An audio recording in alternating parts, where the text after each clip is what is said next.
Metabolism is the quiet current of life, the steady rhythm that continues without pause from the moment of birth until the very last breath.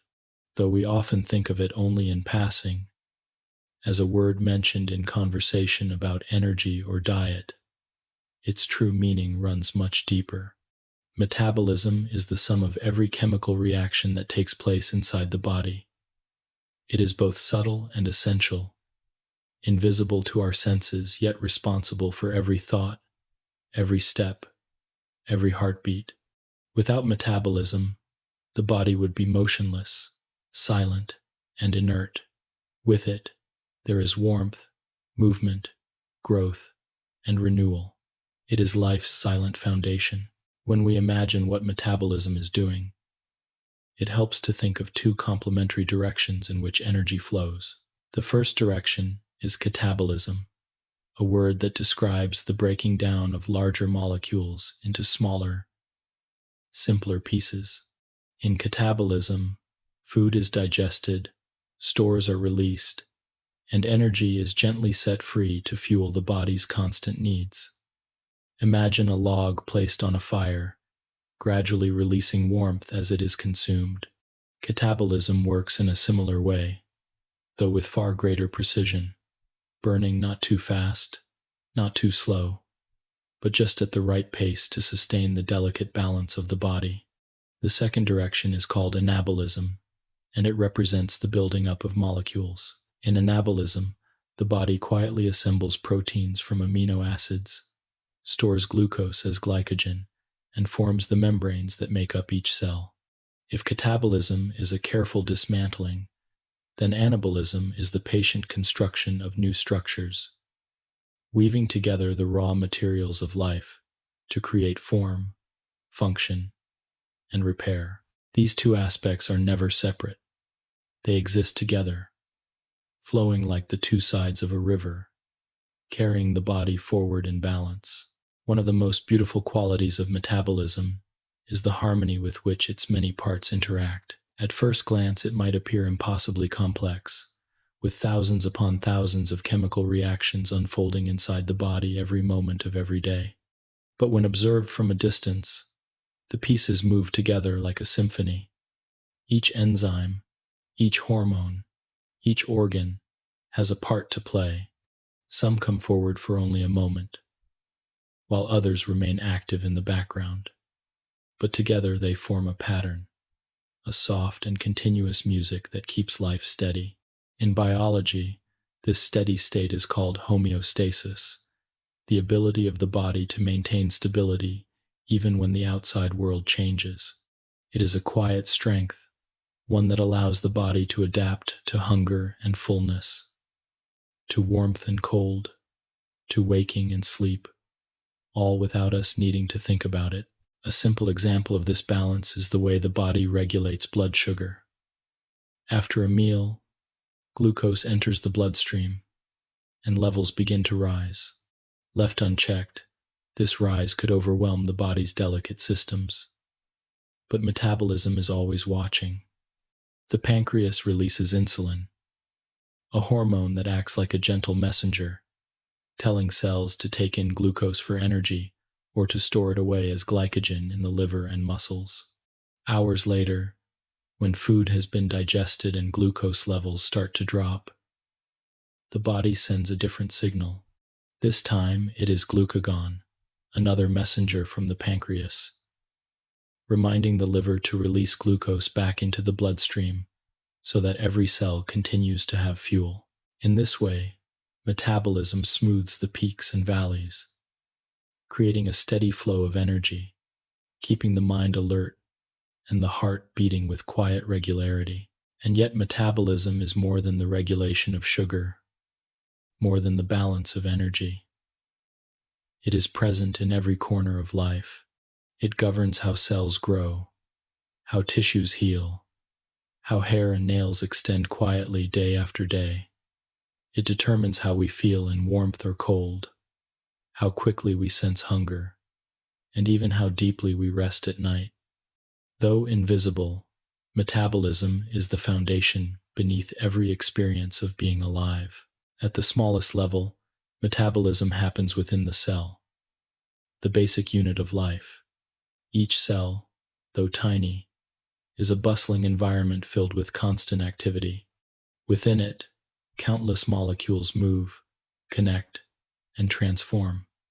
Enzymes act as guides, lowering the barriers between chemical reactions so that they can occur gently and efficiently. Without enzymes, the body's processes would move far too slowly to sustain life. With them, each reaction takes place in an orderly fashion, timed perfectly with the ones before and after it. The true energy of metabolism is carried by a molecule called adenosine triphosphate, more commonly known as ATP. ATP is like a coin in a quiet marketplace. Every action in the cell requires it, and every reaction is designed to spend it or create more of it. The breaking of one small bond in ATP releases just enough energy for the task at hand, whether that task is the contraction of a muscle fiber, the transport of a nutrient, or the transmission of a nerve signal. Like coins in circulation, ATP is constantly being spent and remade. Cells produce it through respiration, a series of gentle steps that transfer energy from glucose and other nutrients into this tiny but powerful molecule. Even when the body is still, metabolism continues its work. The majority of the energy we use each day is spent not on exercise or movement, but on what is called the basal metabolic rate, the energy required simply to keep us alive. The warmth of the body, the circulation of blood, the signaling of nerves, the constant replacement of old molecules with new ones. All of this requires energy, though it may feel as though nothing is happening as we sit or sleep. The body is quietly busy, maintaining itself with unending care. One of the most fascinating qualities of metabolism is its flexibility. In times of plenty, when food is abundant, it leans towards storage. Glucose becomes glycogen, fatty acids become triglycerides, and the body builds reserves that can be used later. In times of scarcity, when food is absent, the body turns inward, gently drawing upon those stores. Glycogen is released, fats are broken down, and proteins may be repurposed if needed. This adaptability has allowed humans to survive across countless environments and seasons, from harsh winters to long summers, from times of feast to times of famine. And so, when we speak of metabolism, we are speaking not only of chemical reactions, but of a quiet wisdom embedded in the body. It is the whisper of balance, the hum of life unfolding in cycles, the ability to shift and adjust without effort. It is what allows growth in youth, steadiness in adulthood, and gradual slowing in age. It is the reason life continues, quietly and unceasingly, whether or not we notice it. Metabolism, then, is not something separate from us. It is us. It is the soft fire that burns within every cell, the quiet economy that keeps the body alive, the unseen music that plays day and night. To understand it is to glimpse the deep and unbroken flow of life itself. Steady, balanced, and endlessly patient. 2. The cellular foundation. At the heart of human metabolism lies a smaller world, one that is hidden from the eye, yet astonishingly complex. When we look closely, this is the world of the cell. Every living organism, no matter how large or small, is made up of these units, and every cell contains within it the machinery that sustains life. Though a single cell may appear tiny, it is far from simple.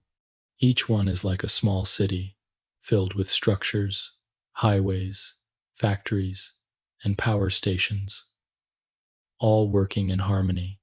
To understand metabolism, we must first understand the cellular foundation, for it is inside the cell that energy is born, transported, stored, and used. When viewed under a microscope, cells reveal themselves as enclosed spaces wrapped in a thin boundary called the plasma membrane. This delicate barrier is more than a wall. It is alive with movement, made of lipids and proteins arranged in a fluid mosaic that shifts and flows. It controls what enters and what leaves, allowing nutrients to pass inward and waste to move outward. Within this membrane lies the cytoplasm, a watery environment filled with enzymes and molecules, the stage upon which metabolism plays out its endless drama. Inside the cell are organelles, small specialized structures that perform distinct tasks. One of the most important among them is the mitochondrion, often called the powerhouse of the cell. Within its folded membranes, mitochondria perform the work of cellular respiration, converting glucose and oxygen into ATP, the universal currency of energy. Each mitochondrion is like a tiny furnace, releasing energy in controlled bursts, never wasteful, always balanced. The number of mitochondria in a cell varies depending on how much energy the cell requires. A muscle cell, which must contract and release countless times, is packed with them, while a quieter cell, such as one in the skin, may contain far fewer. This distribution is itself a sign of the body's wisdom, placing energy where it is needed most. ATP, or adenosine triphosphate, is the star of cellular metabolism. It is a molecule made of 3 phosphate groups, and it is in the bonds between those phosphates that energy is stored. When a cell requires energy for any process, one of these bonds is gently broken, releasing just the right amount of energy for the task. The molecule then becomes ADP, or adenosine diphosphate, until it is recharged again with a new phosphate group, ready to be spent once more. This cycle of ATP being broken down and rebuilt is constant and unending, occurring millions of times every second in every cell of the body. To create ATP, cells rely on a series of processes, the first of which is glycolysis. Glycolysis occurs in the cytoplasm, outside the mitochondria, and involves the careful breaking down of glucose, a simple sugar, into smaller molecules. In this process, a small amount of ATP is generated directly, and electrons are released to be carried by molecules known as NADH. These electrons hold energy that will be used later in the mitochondria. Glycolysis is ancient, a process that predates even the rise of oxygen in Earth's atmosphere.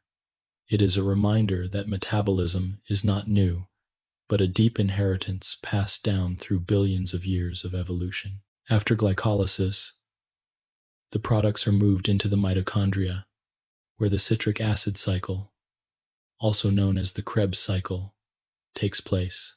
Here, carbon atoms are released as carbon dioxide, and more electrons are captured by carriers like NADH and FADH2. These carriers then move to the electron transport chain, a sequence of proteins embedded in the inner membrane of the mitochondrion. With each step, the electrons are passed along like a quiet current, and their energy is used to pump protons across the membrane, creating a gradient, a stored potential, like water held behind a dam. Finally, as the protons flow back through an enzyme called ATP synthase, the energy of their movement drives the production of ATP in large quantities. Oxygen waits patiently at the end of the chain, accepting the electrons and combining with protons to form water. In this way, oxygen is the final step, the quiet receiver that allows the whole system to flow smoothly. Though respiration is the central pathway of energy creation, metabolism within the cell is far more than just the production of ATP. It is also the coordination of countless other reactions. Enzymes, those silent workers, are at the center of this coordination. They are proteins with unique shapes that fit precisely with the molecules they act upon, lowering the energy barrier so that reactions can take place quickly and gently. Without enzymes, the chemical reactions of life would unfold too slowly to sustain us. With enzymes, reactions that might take years in a test tube occur in fractions of a second within the body. Another essential aspect of cellular metabolism is the movement of molecules across membranes. Nutrients must be transported into the cell, and waste must be carried away. Some molecules pass freely through the membrane, while others require transport proteins, specialized carriers that move them along. This movement can occur with the natural flow of concentration gradients, or it can require energy, as in active transport. In every case, the cell quietly manages the traffic, ensuring that resources arrive where they are needed, and that byproducts are removed before they can accumulate. The cytoplasm itself is filled with smaller pathways of metabolism, networks of reactions that interconnect like streets in a city. Glucose can be broken down to release energy, but it can also be stored as glycogen for later use. Fatty acids can be oxidized to produce energy, but they can also be used to build membranes. Amino acids can be transformed into proteins for structure and function, but when necessary, they too can be used for fuel. These pathways are not rigid. They are flexible, turning in one direction or another depending on the state of the body. After eating, the cell leans toward storage and building. During fasting, it shifts toward release and breakdown. In times of stress, it accelerates energy production, while in times of rest, it conserves. It is humbling to recognize that every sensation we experience is rooted in this cellular foundation. The beating of the heart, the firing of neurons, the contraction of muscles, the secretion of hormones. All of these are made possible by the constant work of metabolism within the cell. Each cell is like a candle, burning steadily, not with flame, but with the quiet transformation of molecules. Multiply this by trillions, and you have the living human body, radiant with energy, though it seems so still on the outside. Metabolism within the cell is also a story of balance. Too much energy can be as harmful as too little. If glucose accumulates without being used, it can damage tissues. If fats are broken down too rapidly, the byproducts can overwhelm the system. The cell avoids these dangers by weaving its pathways together, by regulating enzymes, by listening to hormones, by adjusting its activity moment by moment. It is not a mechanical system but a living one, constantly adapting, constantly aware. Thus, when we speak of metabolism at the cellular level, we are speaking of a world of astonishing delicacy and precision. Each mitochondrion quietly produces ATP. Each enzyme lowers the barriers for reactions. Each transporter moves molecules across the membrane, and each pathway adjusts to the needs of the body. The sum of these countless actions is life itself, unfolding without pause, invisible yet essential. And so the foundation of metabolism rests here, in the cell, in its membranes and organelles, in its enzymes and pathways. It is a world we cannot see with the naked eye, but one that sustains everything we know. To understand it is to glimpse the deep workings of life, the quiet machinery that keeps the body alive, steady, and endlessly adaptable. 3. Energy flow in the body. Energy, in all its quiet forms, is the thread that connects every part of metabolism. It is what makes the difference between something that is alive and something that is not. When we speak of energy in the body, we are not talking about the sudden surge of a storm or the crackle of lightning, but about a steady, controlled current that flows gently, moment by moment. This energy does not appear from nowhere. It must be taken in, transformed, and distributed in ways that cells can use. The story of energy in the human body is the story of how food, oxygen, and water are combined to sustain life in an ongoing rhythm of release and renewal. The food we eat provides three primary categories of fuel: carbohydrates, fats, and proteins. Each of these enters the body in different forms, is digested by different enzymes, and eventually feeds into metabolic pathways that generate usable energy. Carbohydrates, such as sugars and starches, are broken down into glucose, the simplest sugar that the body relies on most directly for fuel.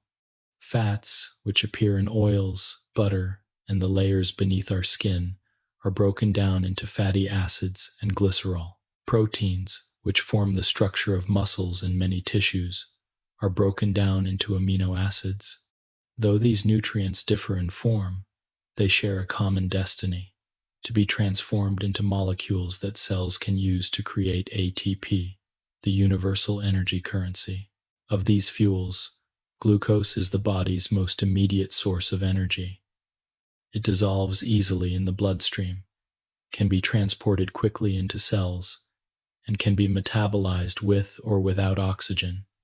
After a meal, when glucose levels rise, the body prefers to use this simple sugar first. Cells take it in and begin glycolysis, the process of splitting glucose into smaller molecules while capturing energy in the form of ATP. This makes glucose especially valuable for organs like the brain, which depend almost entirely on it for fuel. The brain consumes about 1/5 of the body's energy, even though it makes up only a small portion of the body's mass, and it can rarely afford to go without glucose for long. Fats, on the other hand, are a form of stored energy, compact and efficient. Each gram of fat holds more than twice the energy of a gram of carbohydrate, making it the body's long-term reserve. Fatty acids can be broken down through beta oxidation, a process that occurs in the mitochondria, releasing streams of electrons that feed into the electron transport chain.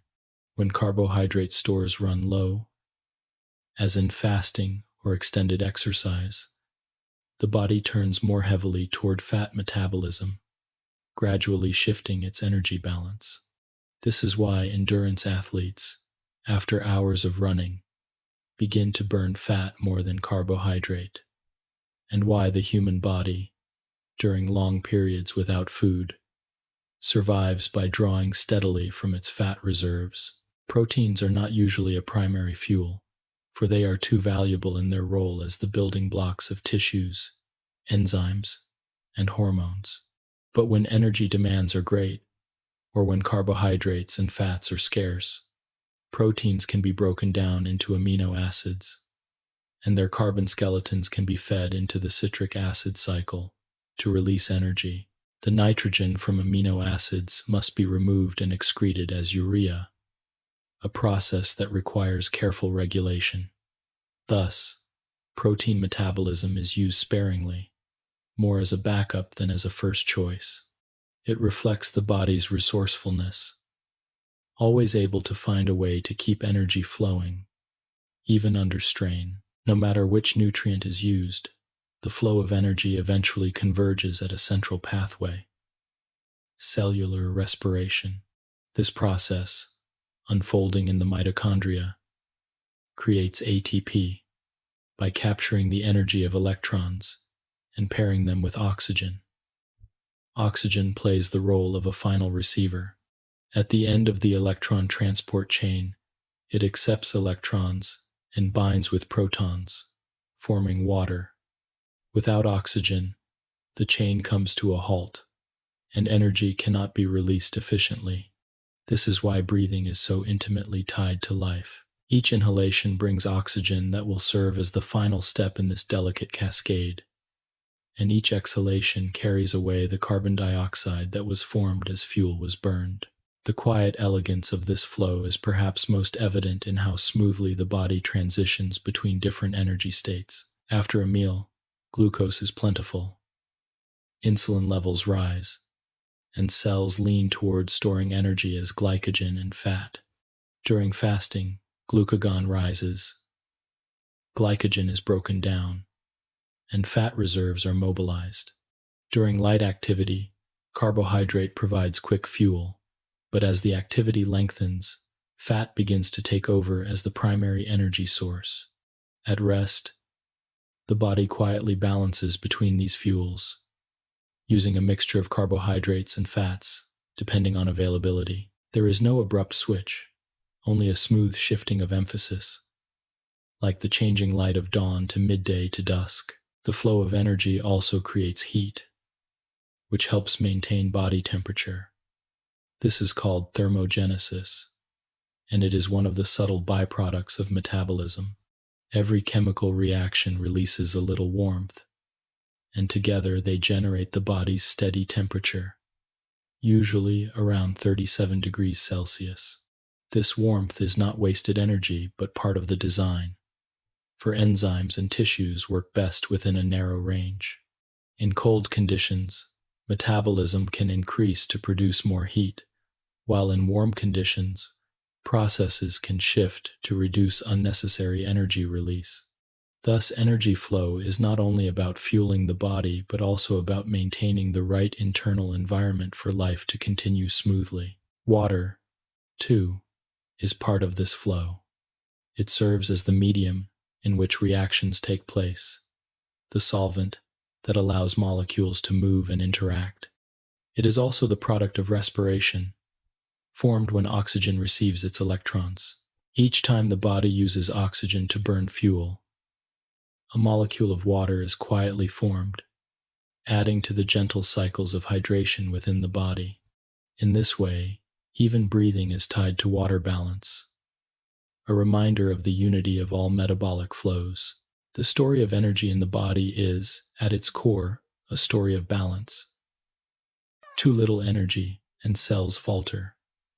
Too much, and damage can occur. The body avoids both extremes by carefully adjusting the release and storage of fuel, by shifting between glucose, fats, and proteins as needed, and by coordinating the roles of hormones like insulin, glucagon, cortisol, and thyroid hormones. These messengers ensure that the right fuel is used at the right time, keeping the flow steady, never too fast, never too slow. And so the flow of energy through the human body is not a series of jolts or bursts, but a continuous river. It begins with food, is transformed by enzymes, guided by hormones, powered by oxygen, and carried out in every cell. It is gentle, unceasing, and endlessly adaptable. It fuels the thoughts of the brain, the contractions of the heart, the quiet expansion of the lungs, and the smallest repairs of tissues as we sleep. To understand it is to see life as a constant exchange, a movement of energy from the world outside into the body within, transformed into warmth, motion, and being. It is a flow that never truly stops until the end of life itself, carrying us gently through the hours, the days, and the years. 4.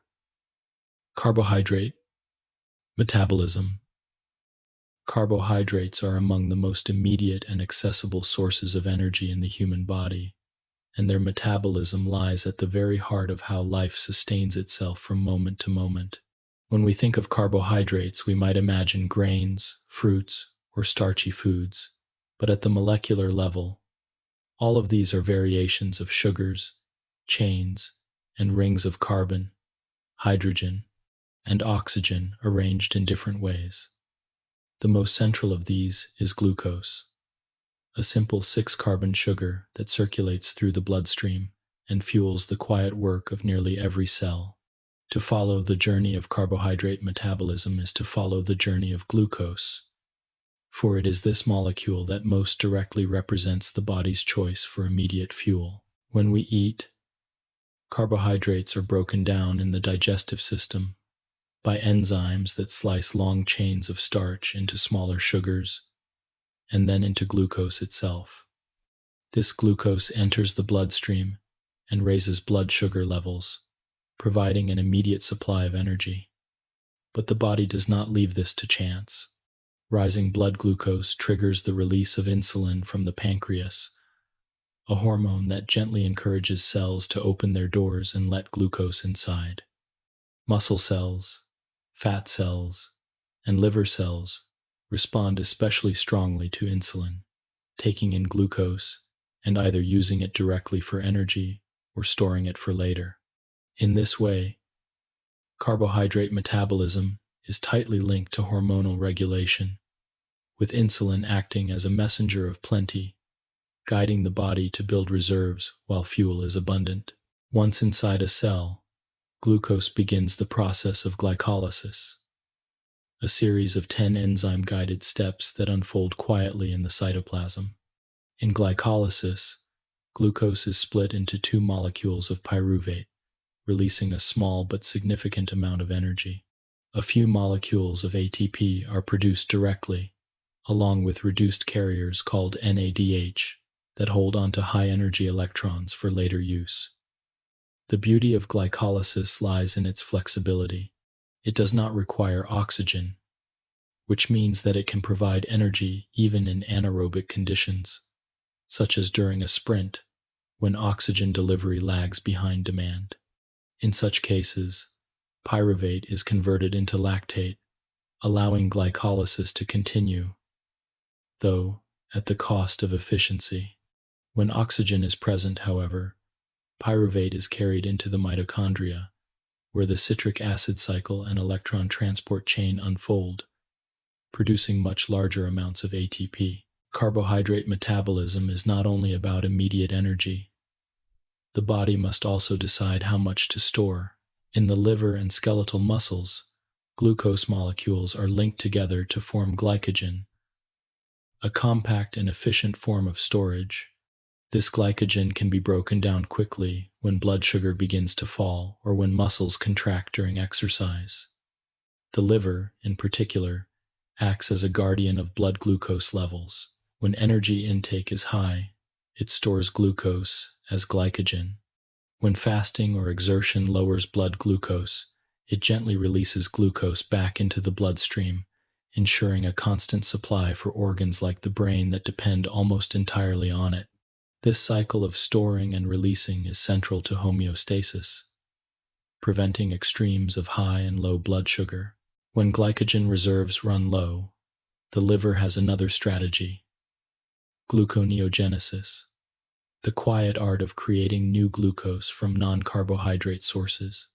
Amino acids from protein breakdown, glycerol from fats, and even lactate from anaerobic metabolism can be converted into glucose through this pathway. This is especially important during prolonged fasting, when dietary carbohydrate is absent, and the body must still provide fuel for the brain and red blood cells. Gluconeogenesis represents the body's resourcefulness, ensuring that even when external supplies are limited, the internal flow of glucose continues. Alongside insulin, another hormone called glucagon helps regulate carbohydrate metabolism. Secreted when blood sugar falls, glucagon signals the liver to break down glycogen and to activate gluconeogenesis. In this way, insulin and glucagon form a balanced pair, one encouraging storage when glucose is plentiful, the other encouraging release when glucose is scarce. Together, they keep blood sugar within a narrow, stable range, protecting both the cells that depend on glucose and the delicate tissues that could be harmed by too much. Carbohydrate metabolism also links closely to other pathways. Excess glucose, when glycogen stores are full, can be converted into fat through a process known as lipogenesis. This is one way the body stores long-term energy, translating short-term carbohydrate surpluses into reserves that may be called upon much later. In the opposite direction, fats can be mobilized when carbohydrates are scarce, though the complete breakdown of fat requires some carbohydrate intermediates, creating an interdependence between these fuels. Proteins, too, can feed into carbohydrate pathways through gluconeogenesis, showing that metabolism is not a set of isolated routes, but an integrated web of exchanges. It is worth noting how critical carbohydrate metabolism is for certain tissues. Red blood cells, for example, lack mitochondria entirely and can only generate energy through glycolysis, relying completely on glucose as their source of ATP. The brain, though it can adapt to using ketone bodies during prolonged fasting, normally depends almost exclusively on glucose. For these organs, stable carbohydrate metabolism is not optional but essential. This is why disruptions, such as in diabetes, can have such widespread effects, altering not only energy balance but the functioning of nearly every system. The elegance of carbohydrate metabolism lies in its adaptability. After a meal, glucose is abundant, and the pathways lean toward glycolysis and glycogen storage. Hours later, as blood sugar begins to decline, glycogenolysis, the breakdown of glycogen, becomes more active. After a day of fasting, gluconeogenesis takes center stage, supplying glucose from alternative sources.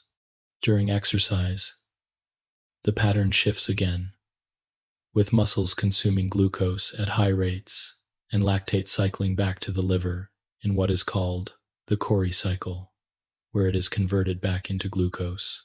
Each of these adjustments is seamless, quiet, and balanced, maintaining the flow of energy without interruption. And so, carbohydrate metabolism is not merely the breaking down of sugar, but a living system of regulation, storage, release, and transformation. It is the reason we can think clearly, move fluidly, and survive both feast and famine. It is the silent dance of glucose molecules entering cells, of enzymes guiding their breakdown, of hormones sending signals, of mitochondria capturing energy. It is both immediate and enduring, simple in its essence but endlessly complex in its details. Above all, it is one of the central ways in which metabolism sustains life, steady and unceasing, a quiet rhythm beneath every moment we live. 5. Lipid metabolism. Fats, or lipids, are often spoken of as something to be reduced or avoided, yet in truth, they are among the most remarkable and indispensable forms of energy in the human body. If carbohydrates are the body's immediate source of fuel, then lipids are its long-term reserves, carefully stored, richly concentrated, and available in times when the body must rely on endurance rather than immediacy. Lipid metabolism is not simply about burning fat for energy. It is also about storage, balance, and the creation of molecules that play roles far beyond fuel alone. To explore the quiet workings of lipid metabolism is to understand how the body maintains its deeper stores of energy and how it draws upon them with precision when the moment is right. Lipids enter the body primarily in the form of triglycerides, molecules made of 3 fatty acids attached to a glycerol backbone. After a meal, dietary fats are broken down by enzymes and absorbed through the small intestine, where they are packaged into chylomicrons, small lipid-carrying particles that enter the lymphatic system and eventually the bloodstream. These particles deliver fatty acids to tissues, where they may be taken up for immediate use or stored in adipose cells, the body's quiet reservoirs of fat. Within these cells, triglycerides are compactly packed, representing a store of energy so efficient that even a modest amount of fat tissue can provide fuel for weeks or months if needed. When energy demands rise, the body calls upon these reserves.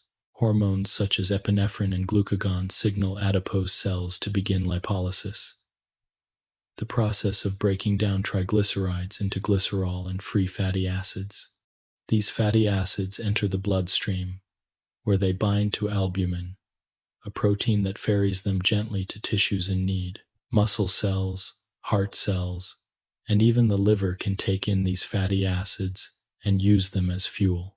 Glycerol, meanwhile, travels to the liver, where it may be converted into glucose through gluconeogenesis, another example of the interconnection between different metabolic pathways. The breakdown of fatty acids for energy is called beta oxidation, a process that takes place within the mitochondria. In beta oxidation, fatty acids are gradually shortened, 2 carbons at a time, each cycle releasing acetyl-CoA, a molecule that enters the citric acid cycle.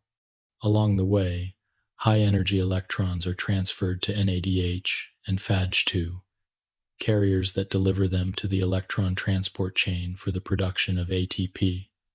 Because fatty acids are long chains rich in carbon and hydrogen, their oxidation yields far more ATP than glucose. A single molecule of palmitic acid, a common fatty acid, can yield over 100 molecules of ATP, compared to the 30 or so produced from 1 molecule of glucose. This makes fats the most concentrated form of energy storage the body possesses. But lipid metabolism does not stop with beta oxidation. In times of prolonged fasting or carbohydrate scarcity, when glucose is limited, the liver converts acetyl-CoA into ketone bodies, small molecules that can cross into the brain and provide fuel when glucose is unavailable. This process, called ketogenesis, is an elegant adaptation that ensures the brain, which normally relies heavily on glucose, continues to function during extended periods without food. Ketone bodies circulate in the bloodstream and are used by tissues such as the brain, heart, and muscles. They represent a quiet survival strategy, one that reflects humanity's long history of living through cycles of feast and famine. Lipid metabolism is not only about energy. Fats also play structural and signaling roles. Phospholipids, for example, form the bilayers of cell membranes, creating boundaries that are both protective and fluid, allowing cells to control what enters and leaves. Cholesterol, often spoken of with concern, is in fact essential, serving as a component of membranes and as a precursor for steroid hormones such as cortisol, estrogen, and testosterone. These hormones regulate countless processes, from stress responses to reproduction. In this way, lipid metabolism supports not only survival, but also growth, adaptation, and balance. Another dimension of lipid metabolism involves the storage of excess energy. When carbohydrate intake is high and glycogen stores are filled, the body may convert excess glucose into fatty acids through lipogenesis. These fatty acids are then stored as triglycerides in adipose tissue, providing a reserve for later use. This conversion represents the body's tendency to prepare for leaner times, saving surplus energy in a dense and durable form. While this is an elegant adaptation in environments where food is scarce, in times of constant abundance, it can lead to the gradual accumulation of fat stores beyond what is necessary, demonstrating the same flexibility of metabolism in both supportive and challenging ways. The regulation of lipid metabolism is guided by hormones. Just as with carbohydrates, insulin encourages fat storage by promoting lipogenesis and inhibiting lipolysis, ensuring that excess nutrients are tucked away when food is abundant. In contrast, glucagon and epinephrine stimulate the release of fatty acids during fasting or stress, shifting the body's metabolism toward the use of stored energy. Thyroid hormones also play a role, influencing the overall rate of energy expenditure and the balance between carbohydrate and fat metabolism. Together, these hormonal signals maintain the fluid balance between storing and using fats, adjusting with quiet precision to meet the body's needs. Lipid metabolism is also deeply connected to exercise. During short bursts of intense activity, carbohydrates dominate as the primary fuel because they can be metabolized quickly. But during longer, lower intensity exercise, fats become increasingly important, providing a steady supply of ATP to sustain activity. Endurance training even enhances the body's ability to use fats, increasing the number of mitochondria in muscle cells and improving the efficiency of beta oxidation. This adaptation allows trained individuals to conserve glycogen stores for moments of higher intensity, relying more heavily on fat during steady exertion. Even at rest, fat metabolism contributes significantly to energy needs. While the brain favors glucose, many other tissues, including the heart and skeletal muscles, are content to burn fatty acids quietly in the background. This means that lipid metabolism is always active, even when we are still, even when we are asleep. It is not a reserve used only in emergencies, but a constant partner in the body's energy economy, balancing with carbohydrate metabolism to provide fuel in every circumstance. The elegance of lipid metabolism lies in its depth and adaptability. It provides immediate energy when called upon, long-term reserves for survival, structural materials for cells, precursors for hormones, and even emergency fuels for the brain. It shifts with the cycles of feeding and fasting, with the rhythms of rest and exertion, with the demands of growth and repair. Though often hidden, its influence is everywhere, from the strength of a muscle contraction to the steadiness of thought. And so, when we consider lipid metabolism, we are considering more than the burning of fat. We are considering a system of storage and release, of structure and signal, of balance and adaptation. It is the reason the body can endure long stretches without food, the reason it can adjust smoothly to changes in demand, and the reason energy is always available, whether in abundance or scarcity. Lipid metabolism is life's quiet safety net, steady and enduring, ensuring that the flow of energy never truly ceases. 6. Protein and amino acid metabolism. Proteins hold a special place in the architecture of life. They are not only a potential source of energy, but also the very fabric of living tissue, the machinery that makes metabolism itself possible. Unlike carbohydrates and fats, which are stored primarily for their energy value, proteins serve as the builders, the repairers, and the catalysts of the body's many processes. Every enzyme is a protein. Every structural fiber in muscle and skin relies on protein, and every messenger carried through the bloodstream depends in some way on proteins or their components.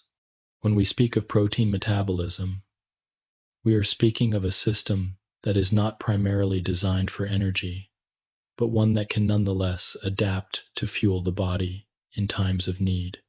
More importantly, we are speaking of the ways in which proteins and their building blocks, amino acids, are constantly broken down, reshaped, and reassembled to sustain the living body.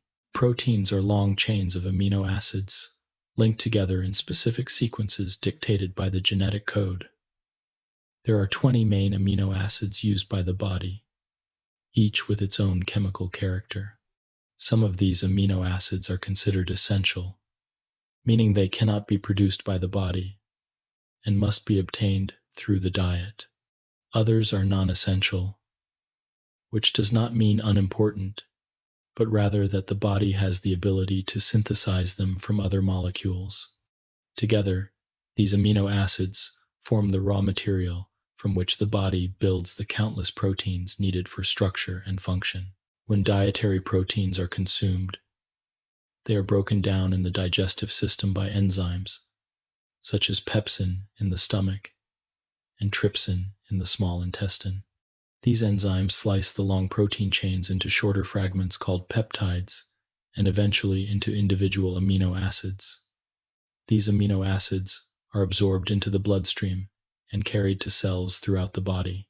Unlike glucose or fatty acids, which can be stored in dedicated reserves, amino acids do not have a large storage pool.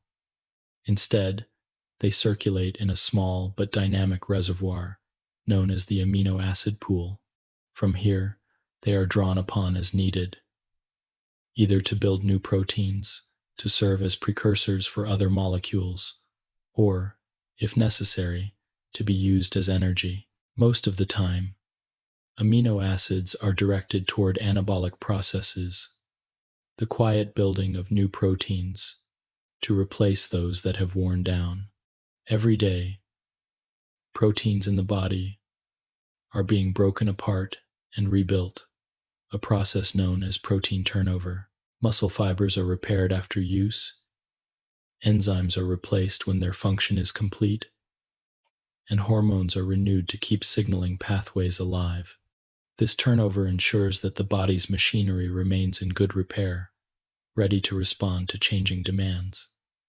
It is a cycle of renewal, in which old molecules are dismantled and their parts recycled to make new ones.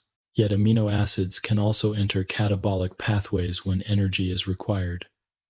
This typically occurs during fasting, prolonged exercise, or situations of stress, when carbohydrate and fat reserves are insufficient.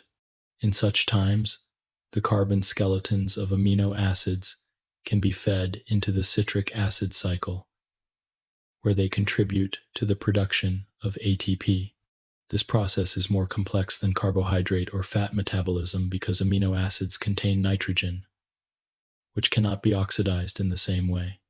Before amino acids can be used for energy, their nitrogen must be removed in a process called deamination. This releases ammonia, a substance that is toxic in high amounts. To prevent harm, the liver quickly converts ammonia into urea, a safer compound that is carried in the blood to the kidneys and excreted in urine. This cycle, known as the urea cycle, is one of the elegant safeguards of metabolism, ensuring that even when proteins are used as fuel, the byproducts do not accumulate to dangerous levels. The use of amino acids for energy is generally considered a last resort, for proteins have so many other vital roles. Yet the flexibility to do so reflects the body's resilience. During prolonged fasting, when glycogen stores are gone and fat metabolism has reached its limits, amino acids can sustain blood glucose through gluconeogenesis. In this pathway, amino acids provide carbon skeletons that the liver reshapes into glucose, ensuring a supply for tissues such as the brain and red blood cells, which depend heavily on glucose. In this way, proteins become a bridge, allowing life to continue even in scarcity, though often at the cost of muscle tissue, which is broken down to provide the needed amino acids. Protein metabolism is also about more than energy. Amino acids serve as precursors for a wide range of other molecules essential to life. Some amino acids are used to make neurotransmitters, the chemical signals that allow neurons to communicate in the brain. Others contribute to the synthesis of hormones, nucleotides for DNA and RNA, and compounds like creatine, which stores and transfers energy in muscle. Even hemoglobin, the protein that carries oxygen in the blood, depends on amino acids for its structure. In this way, protein metabolism extends into every corner of physiology, touching thought, movement, growth, and repair. Hormones regulate protein metabolism in much the same way they regulate carbohydrate and fat metabolism. Insulin promotes the uptake of amino acids into cells, encouraging protein synthesis after a meal. Growth hormone and testosterone stimulate protein building, especially in muscle tissue. Cortisol, by contrast, encourages protein breakdown, particularly during stress, ensuring that amino acids are available for gluconeogenesis and repair. The balance of these hormones reflects the balance of the body itself, guiding whether proteins are built up or broken down in response to circumstance. Another quiet aspect of protein metabolism is its relationship to diet. Because essential amino acids cannot be made by the body, they must come from food. Proteins from animal sources, such as meat, eggs, and dairy, are considered complete proteins because they contain all essential amino acids in sufficient amounts. Plant proteins, while valuable, may be limited in certain amino acids, which is why combining different plant sources can ensure balance. This dietary interplay highlights how metabolism is not just an internal process but also one shaped by the choices and environments that sustain us. The story of protein metabolism is one of adaptability and renewal.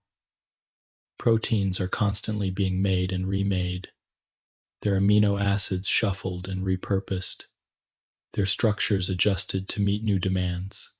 They provide strength to muscle fibers, resilience to skin, catalysts to enzymes, and messages to hormones. When needed, they can even serve as fuel, though reluctantly, sacrificing their structure to keep life's energy flowing. This dual role, as both builders and potential energy, makes proteins unique among nutrients.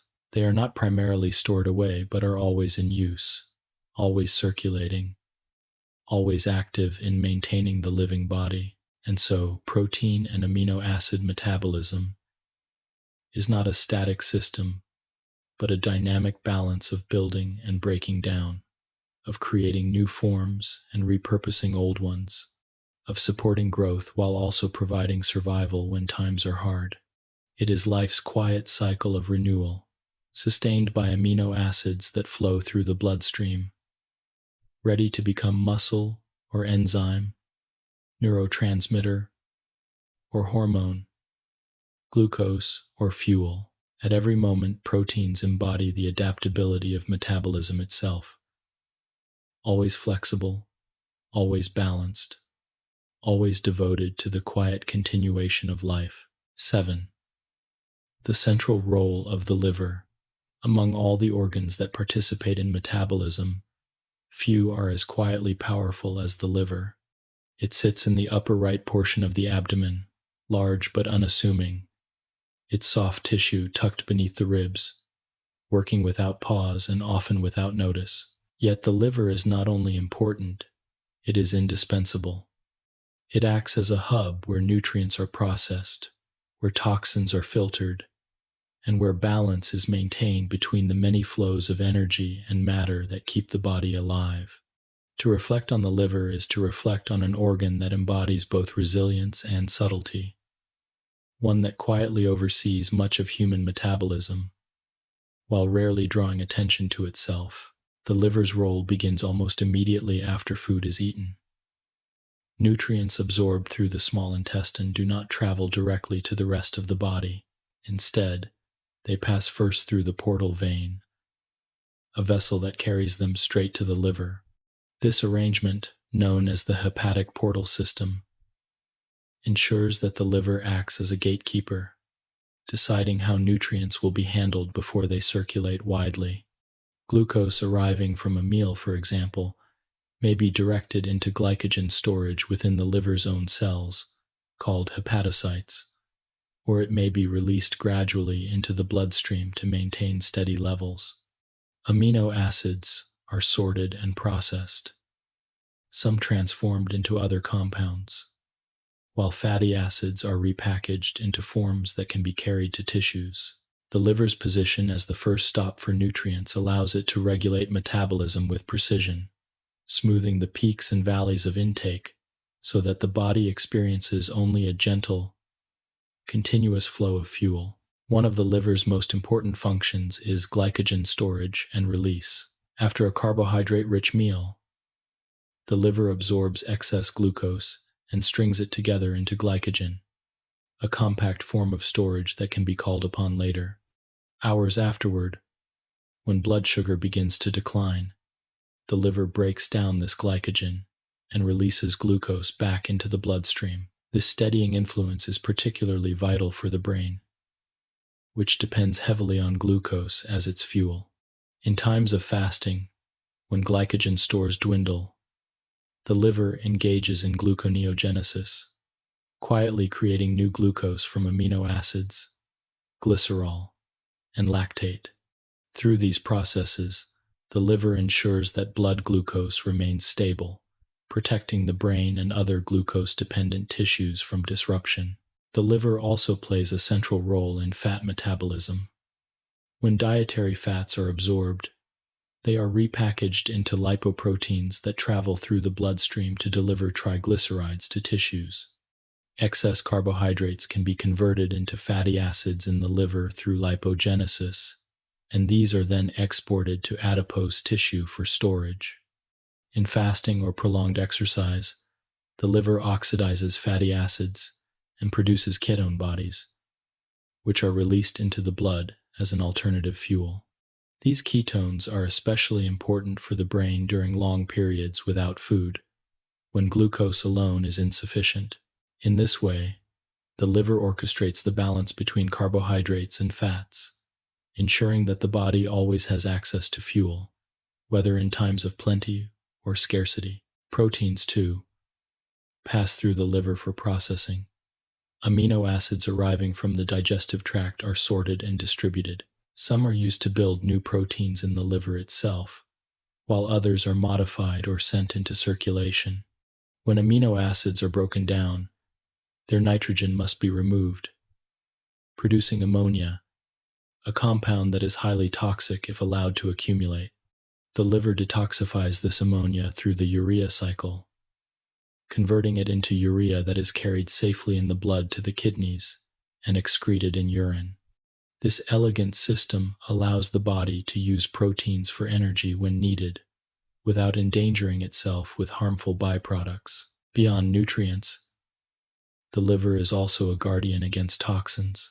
It filters substances that enter the bloodstream from food, drink, or the environment, transforming harmful compounds into less dangerous forms that can be excreted. Alcohol, for example, is broken down primarily in the liver, converted step by step until it can be eliminated. Medications, too, are often metabolized here, their active components processed and cleared once their work is done.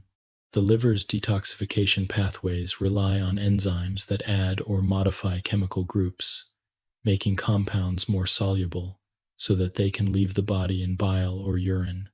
This constant filtering protects tissues from damage, allowing the body to interact with the outside world without being overwhelmed by it.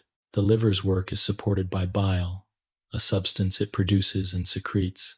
Bile contains bile salts, which help break down dietary fats into smaller droplets that can be digested and absorbed more easily.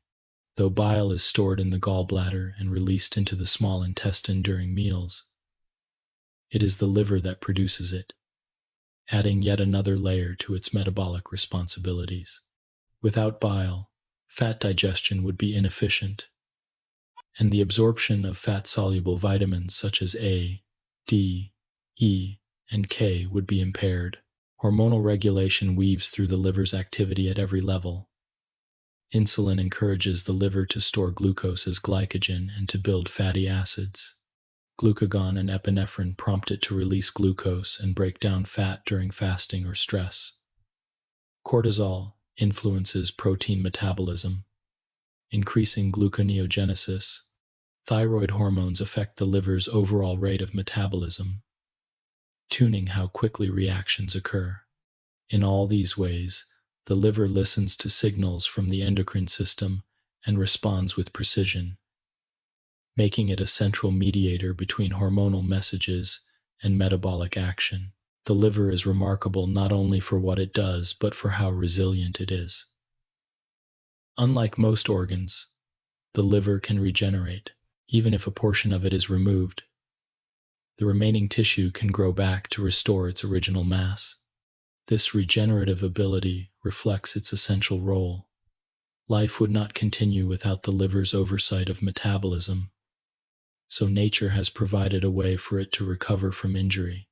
Despite this resilience, the liver is also vulnerable, particularly to sustained imbalances such as excessive alcohol, toxins, or chronic overnutrition. Conditions such as fatty liver disease arise when the balance of storage and use is disrupted, reminding us of the delicate harmony the liver maintains. To think of the liver is to think of balance and quiet strength. It does not beat like the heart, nor does it think like the brain, nor breathe like the lungs. Yet without its steady work, none of those organs could function. It transforms nutrients into usable forms, stores energy, and releases it as needed, detoxifies harmful substances, and produces compounds essential for digestion and survival. It is the body's great mediator, smoothing the fluctuations of life into steady flows, always present, always working, even when we are unaware of it. And so the liver's role in metabolism is both central and profound. It is the hub through which nutrients pass, the gatekeeper that maintains balance, the silent alchemist that transforms, stores, releases, and protects. To reflect on the liver is to appreciate the quiet intelligence of the body, the way it has evolved systems not only to survive but to thrive, adapting to every circumstance with grace. The liver is the keeper of equilibrium, a steadfast partner in the unbroken rhythm of life. 8. Hormonal regulation. Metabolism, with all its intricacy, does not proceed at random. It is guided, coordinated, and carefully adjusted by chemical messengers that travel through the bloodstream, binding to distant tissues and gently directing their activity. These messengers are hormones, substances secreted in small amounts, but with powerful effects. If metabolism is the great orchestra of life, then hormones are its conductors, ensuring that every section enters at the right moment, that energy is released when needed and stored when appropriate, and that balance is preserved between the many pathways that sustain the body. To understand hormonal regulation is to understand the quiet language through which the body communicates with itself, maintaining harmony across trillions of cells. Perhaps the most familiar of these hormones is insulin, produced by the beta cells of the pancreas. Insulin is secreted in response to rising blood glucose levels after a meal. Its message is one of abundance and storage. It tells cells to take in glucose, encourages the liver to form glycogen. By doing so, it lowers blood sugar and shifts the body toward an anabolic state, one of building and replenishing reserves. Insulin is a hormone of calm and sufficiency, ensuring that energy does not go to waste but is tucked away for future use. Opposing insulin, yet working in balance with it, is glucagon, secreted by the alpha cells of the pancreas. Glucagon is released when blood glucose levels fall, such as during fasting. Its message is one of release and mobilization. It signals the liver to break down glycogen and to begin gluconeogenesis, producing new glucose to restore balance. In this way, glucagon prevents blood sugar from dropping too low, protecting organs like the brain, which depend on glucose for fuel. The interplay of insulin and glucagon forms a delicate yin and yang, guiding carbohydrate metabolism with precision and keeping the bloodstream's supply of glucose within narrow bounds. Beyond these two partners, many other hormones shape metabolism. Cortisol, secreted by the adrenal glands, is a hormone of stress and adaptation. When the body encounters physical or emotional strain, cortisol ensures that enough energy is available. It stimulates gluconeogenesis in the liver, promotes the breakdown of protein into amino acids, and encourages the release of fatty acids from adipose tissue. Its effect is catabolic, mobilizing resources so that the body can respond to challenge. Though often thought of negatively, cortisol is essential for survival, especially in times of demand, helping the body endure and recover. The thyroid hormones, thyroxine and triiodhyronine, produced by the thyroid gland, regulate the overall pace of metabolism. They increase the basal metabolic rate, influencing how quickly cells use oxygen and produce heat. When thyroid hormones are abundant, energy turnover is brisk, and the body feels warm and active. When they are deficient, processes slow, leaving the body feeling cold and sluggish. These hormones act not on one pathway alone, but on nearly all of them, adjusting the tempo of metabolism in a global way. They are, in a sense, the master regulators of the body's rhythm. Another important hormone is epinephrine, or adrenaline, secreted by the adrenal medulla during moments of excitement or danger. Its action is swift and widespread. It stimulates glycogen breakdown in the liver and muscles, releases fatty acids from adipose tissue, and prepares the body for immediate action. In this way, epinephrine serves as a rapid mobilizer, shifting the body into a state where energy is instantly available. Though it is most dramatic in emergencies, it also plays subtle roles in ordinary daily adjustments, ensuring that energy supply matches momentary need. Growth hormone, secreted by the pituitary gland, also has metabolic effects. Its influence is particularly notable in children and adolescents, where it stimulates protein synthesis, cell division, and tissue growth. Yet even in adults, it helps maintain lean body mass and mobilizes fat for energy. By encouraging protein building and fat use, growth hormone preserves glucose for tissues that need it most, such as the brain. It is a hormone of renewal, ensuring that the body continues to repair and sustain itself throughout life. Even sex hormones contribute to metabolic regulation. Estrogen influences fat distribution and lipid metabolism, while testosterone promotes protein synthesis and muscle growth. These effects, though secondary to their reproductive roles, demonstrate how deeply metabolism is woven into every aspect of physiology, from energy balance to physical form. The liver, muscles, adipose tissue, and even the brain respond to these hormonal signals, adjusting their activity in countless small ways. Enzymes are activated or silenced, transporters open or close, pathways accelerate or slow, all in response to the hormonal messages that arrive through the blood. The coordination is subtle but profound. A rise in insulin after a meal leads to the quiet storage of nutrients. A rise in glucagon during the night sustains blood sugar. A surge of cortisol in the early morning helps prepare the body for the day. Each hormone acts in its moment, each reinforcing the rhythm of metabolism. It is important to see that hormones do not act in isolation. Their effects overlap and balance one another, creating a network of signals rather than a series of single commands. Insulin lowers blood sugar, glucagon raises it, cortisol mobilizes resources, thyroid hormones set the general pace, and epinephrine provides bursts of energy. The integration of these signals creates stability in a world that is constantly changing. Whether eating or fasting, resting or working, warm or cold, stressed or calm, the hormonal system ensures that metabolism remains steady, flexible, and responsive. This regulation also reflects a deep adaptability. In times of scarcity, hormones conserve energy and encourage the use of reserves. In times of plenty, they store energy for the future.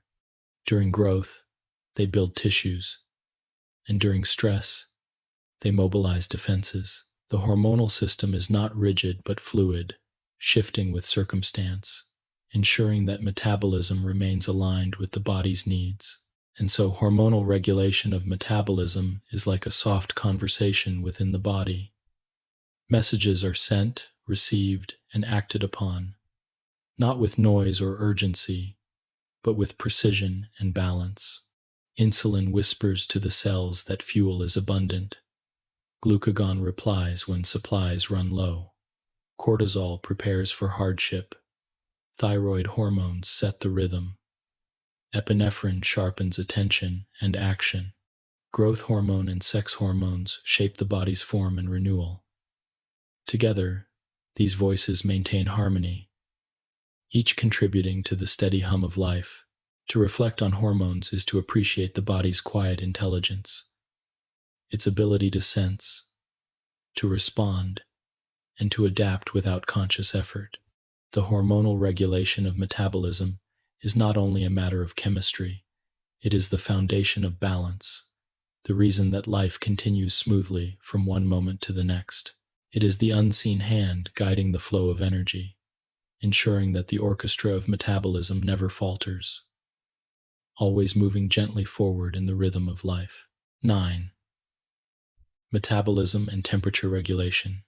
The human body lives within a narrow range of temperatures, a delicate zone in which the enzymes of life can fold, move, and perform their work with quiet precision. Too cold, and reactions slow to a crawl. Too hot, and the fragile structures of proteins begin to unravel. Maintaining the right temperature is therefore as vital as maintaining the right balance of nutrients or oxygen, and it is metabolism, in its endless transformations of matter and energy, that provides the steady warmth on which life depends. At the core of this warmth is the fact that no chemical reaction is perfectly efficient. Each time molecules are broken down or built up, each time ATP is created or spent, a portion of the energy is released not as usable fuel but as heat. This heat, far from being waste, is what keeps the body's temperature near 37 degrees Celsius, a value that has proven to be the sweet spot for human enzymes and tissues. In this way, metabolism is not only the source of energy but also the source of thermal balance, maintaining the internal climate of the body, no matter what the outside world may hold. This process of heat production is known as thermogenesis, and it takes several forms. The most basic is obligatory thermogenesis, the constant release of heat that arises simply from the basal metabolic rate. Even when sitting quietly or sleeping, the sum of all cellular reactions generates a steady stream of warmth, enough to keep the body within its narrow temperature range. This explains why a room that feels cool to the touch may still be comfortable for the body.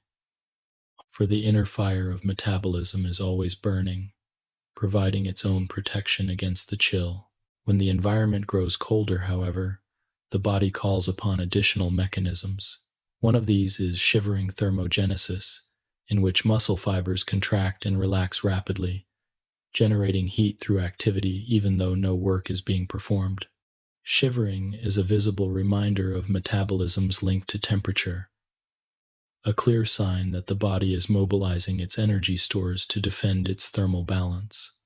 Another form, known as non-shivering thermogenesis, takes place especially in brown adipose tissue, where mitochondria are equipped with special proteins that allow energy to be released directly as heat rather than captured as ATP.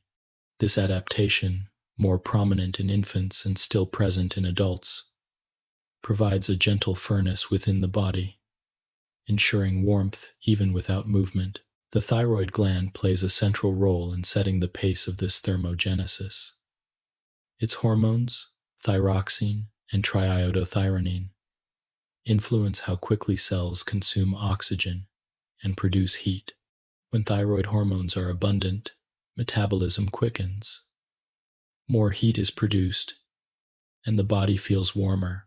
When they are lacking, the pace slows, less heat is released, and the body feels cold and sluggish. The thyroid is, in this sense, a thermostat, quietly tuning the body's heat production to match its needs. The regulation of temperature is also tied to the circulation of blood. When the body is warm, blood vessels near the surface of the skin widen, allowing more heat to escape. When the body is cold, these vessels narrow, conserving warmth for the core. This adjustment, guided by the autonomic nervous system, works hand in hand with metabolic heat production. Together they keep the body's temperature steady, a balance between generating heat within and exchanging it with the environment. The link between metabolism and temperature extends even further into the rhythms of daily life. During sleep, for instance, the basal metabolic rate drops slightly, and with it, body temperature declines, creating a cooler internal climate that supports rest. In the morning, cortisol levels rise, metabolism quickens, and warmth returns, gently preparing the body for wakefulness. Physical activity, too, illustrates this connection.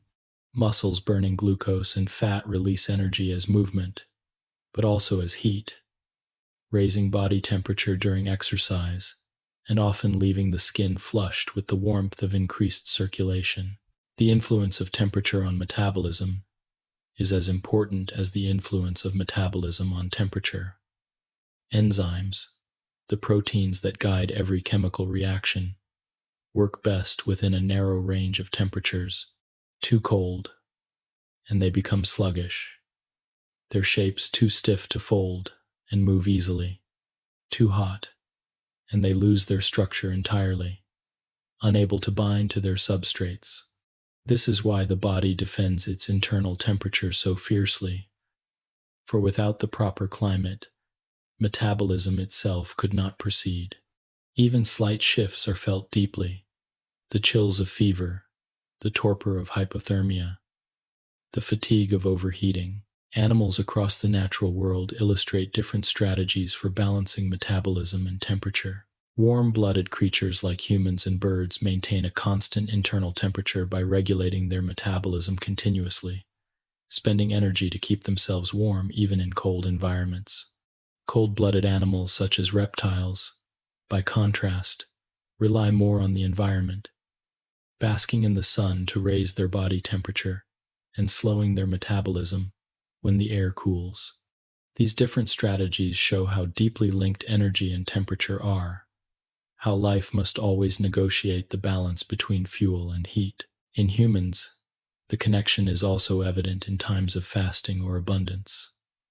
When food is plentiful and metabolism hums at a brisk pace, the body tends to feel warm and energetic. During prolonged fasting, when metabolism slows to conserve energy, the body often feels colder, reflecting the lower rate of heat production. Hormonal signals reinforce these shifts. Insulin and thyroid hormones encourage warmth in times of plenty, while reduced levels during scarcity allow the body to enter a cooler, more conserving state. The quiet intelligence of this system is easy to overlook, yet profound. No matter the season, no matter the weather, the body strives to maintain its narrow range of temperature.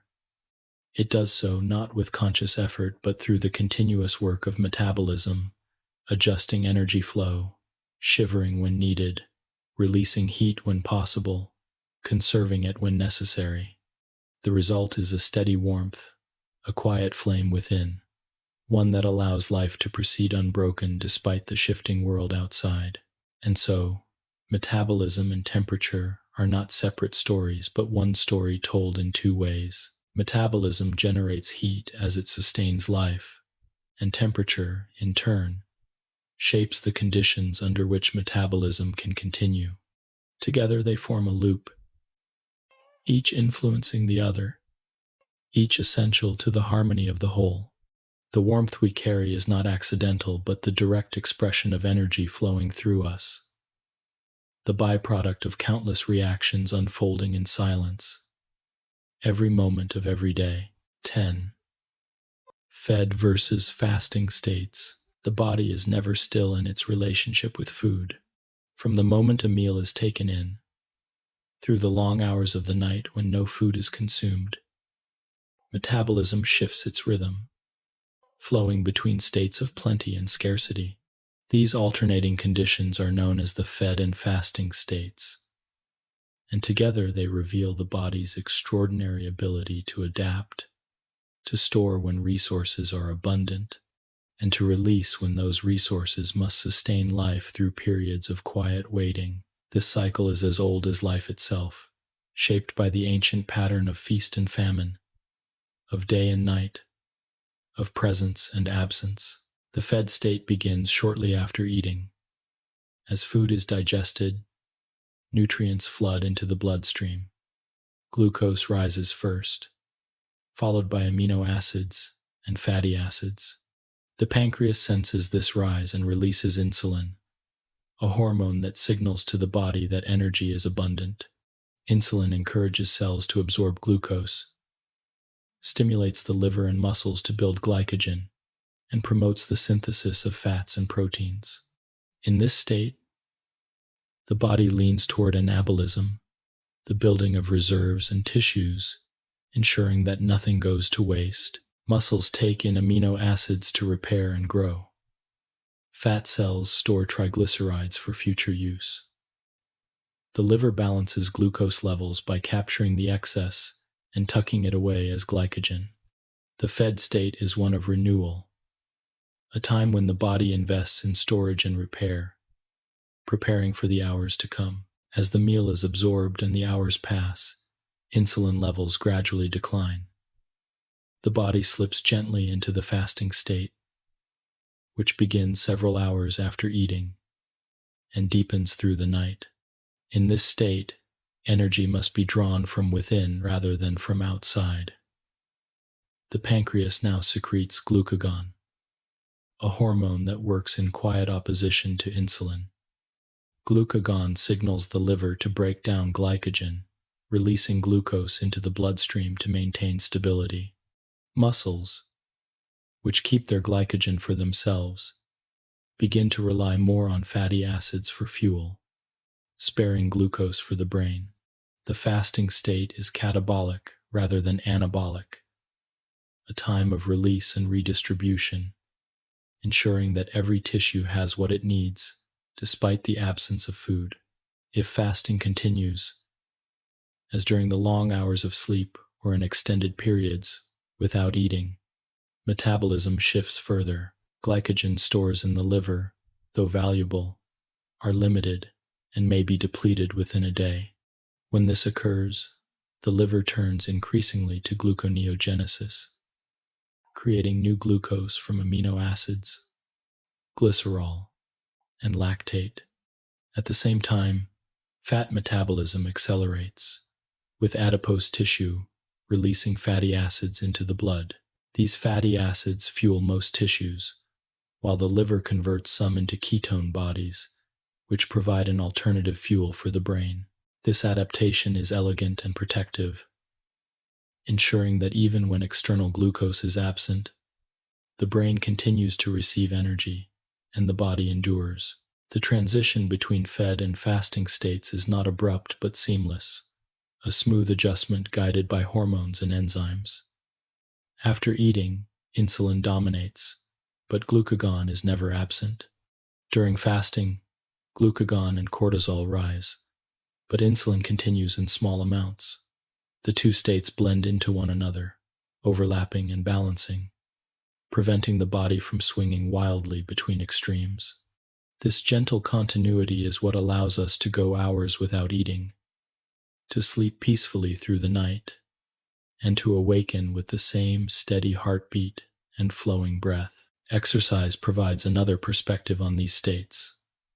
During activity, muscles demand immediate energy. In the fed state, they use glucose from the bloodstream, burning it rapidly through glycolysis. In the fasting state, they draw more heavily on fatty acids, sparing glucose for organs that cannot adapt so easily. After exercise, insulin sensitivity increases, allowing muscles to replenish their glycogen stores more efficiently when food is available. Thus, movement interacts with these metabolic states, shaping how nutrients are used, stored, and released. The cycle of fed and fasting states also reflects a deeper rhythm tied to circadian patterns. During the day, when meals are taken and activity is high, the fed state dominates more often, and metabolism leans toward use and storage. At night, during rest, fasting prevails, and metabolism shifts toward repair and conservation. Hormones such as cortisol and melatonin weave through this cycle, influencing when energy is mobilized and when it is stored.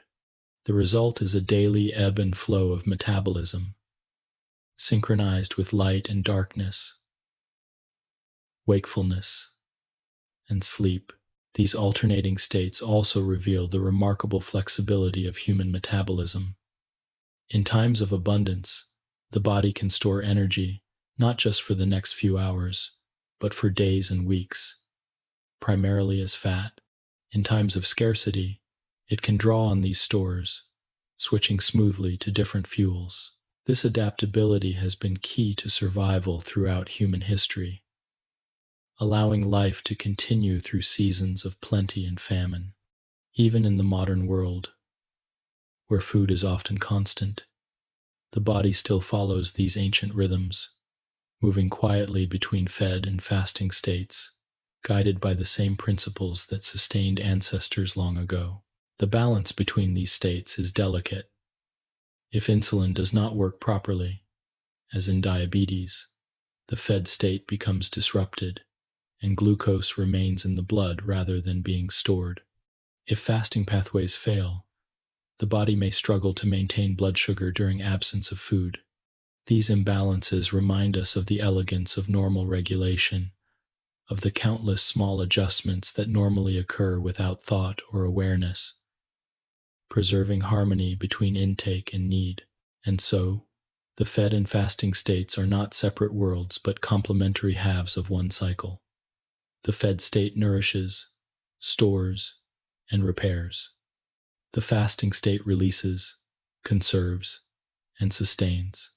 Together they form the rhythm of human metabolism, a gentle alternation that mirrors the larger cycles of nature. Day and night, growth and rest, abundance and scarcity, they ensure that life continues seamlessly. No matter the hour, no matter the season, always balancing between the intake of food and the quiet reserves within. 11. Exercise and metabolism. Movement is one of the most natural expressions of life. From the gentle rhythm of breathing to the flowing stride of walking, from the stillness of sitting to the intensity of running, every form of movement relies on metabolism to supply energy. Exercise, whether light or vigorous, places unique demands on the body, and metabolism responds with quiet adaptability, shifting pathways, adjusting fuel sources, and ensuring that muscles, heart, and lungs receive the energy they need. To explore the relationship between exercise and metabolism is to see how the body moves gracefully between different energy systems, always balancing efficiency with immediacy, always maintaining harmony between demand and supply. When exercise begins, the need for energy rises sharply. Muscles contract more often, nerves fire more rapidly, and the heart pumps faster to deliver oxygen and nutrients. The first source of energy comes from ATP already present within the muscle fibers. These molecules are few in number but provide instant fuel for the first seconds of activity.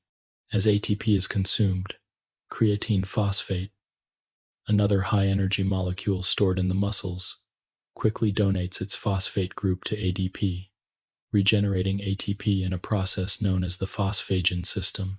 This system is fast and direct, but it is also short-lived, sustaining only the initial bursts of effort such as lifting a heavy weight or sprinting for a brief distance. As activity continues beyond these few seconds, glycolysis becomes the next primary source of energy. Glucose, either from the bloodstream or from glycogen stored in the muscle, is broken down to form pyruvate, yielding ATP more slowly than the phosphagen system, but in greater amounts. If oxygen supply is sufficient, pyruvate enters the mitochondria, fueling the citric acid cycle and electron transport chain, where large amounts of ATP are produced. If oxygen is limited, as during intense exertion, pyruvate is converted into lactate, allowing glycolysis to continue. The accumulation of lactate is often felt as muscle burn, though it is also recycled by the liver in the Cori cycle, where it is converted back into glucose. This flexibility allows glycolysis to sustain activity across a wide range of conditions, whether aerobic or anaerobic. As exercise extends into minutes and then hours, fat metabolism becomes increasingly important. Fatty acids released from adipose tissue or drawn from muscle stores are oxidized in the mitochondria through beta oxidation, producing acetyl-CoA that enters the citric acid cycle. Although fat metabolism is slower than carbohydrate metabolism, it yields far more ATP per molecule. This makes it the preferred fuel during endurance activities such as long walks, cycling, or distance running, when the body needs steady, sustained energy rather than quick bursts. The transition from carbohydrate reliance to fat reliance occurs gradually, with both fuels contributing in varying proportions depending on intensity and duration. The choice of fuel is influenced by the intensity of exercise. At very high intensities, close to maximum effort, the body depends heavily on carbohydrates, which can be metabolized more rapidly than fats. At moderate intensities, carbohydrates and fats share the load, with fats playing a larger role as oxygen delivery becomes steady. At low intensities, such as leisurely walking, fats dominate as the main source of energy, sparing glucose for tissues that require it most.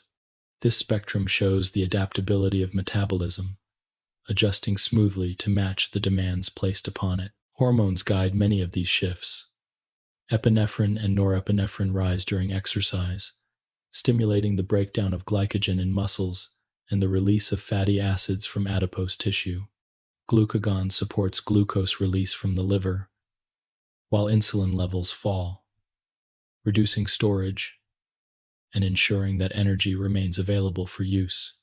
Cortisol contributes to the mobilization of amino acids, particularly during prolonged exertion, while growth hormone encourages fat metabolism and supports muscle repair afterward. These hormonal signals orchestrate the interplay between fuels, ensuring that energy is always available no matter the duration or intensity of activity. The effects of exercise extend beyond the activity itself. Regular movement alters metabolism in lasting ways. Muscle cells adapt by increasing the number of mitochondria, enhancing their ability to produce ATP efficiently. Enzymes involved in fat oxidation become more active, allowing trained muscles to rely more heavily on fats and conserve glycogen. Insulin sensitivity improves, meaning that after exercise, glucose is absorbed more readily by muscles and stored as glycogen. These adaptations reflect the body's remarkable ability to reshape itself in response to movement, becoming more efficient, more resilient, and better able to meet future demands. Even at rest, the influence of exercise lingers. A phenomenon known as excess post-exercise oxygen consumption, or EPOC, reflects the continued elevation of metabolism after activity, as the body restores oxygen levels, clears lactate, replenishes creatine phosphate, and repairs tissues. This period of quiet restoration demonstrates how exercise is not an isolated event, but part of a broader cycle of challenge and recovery, demand and replenishment. Different types of exercise highlight different aspects of metabolism. Strength training emphasizes the phosphagen system and protein turnover, leading to increased muscle mass and enhanced protein synthesis. Endurance training emphasizes fat metabolism and mitochondrial adaptation, building stamina and efficiency.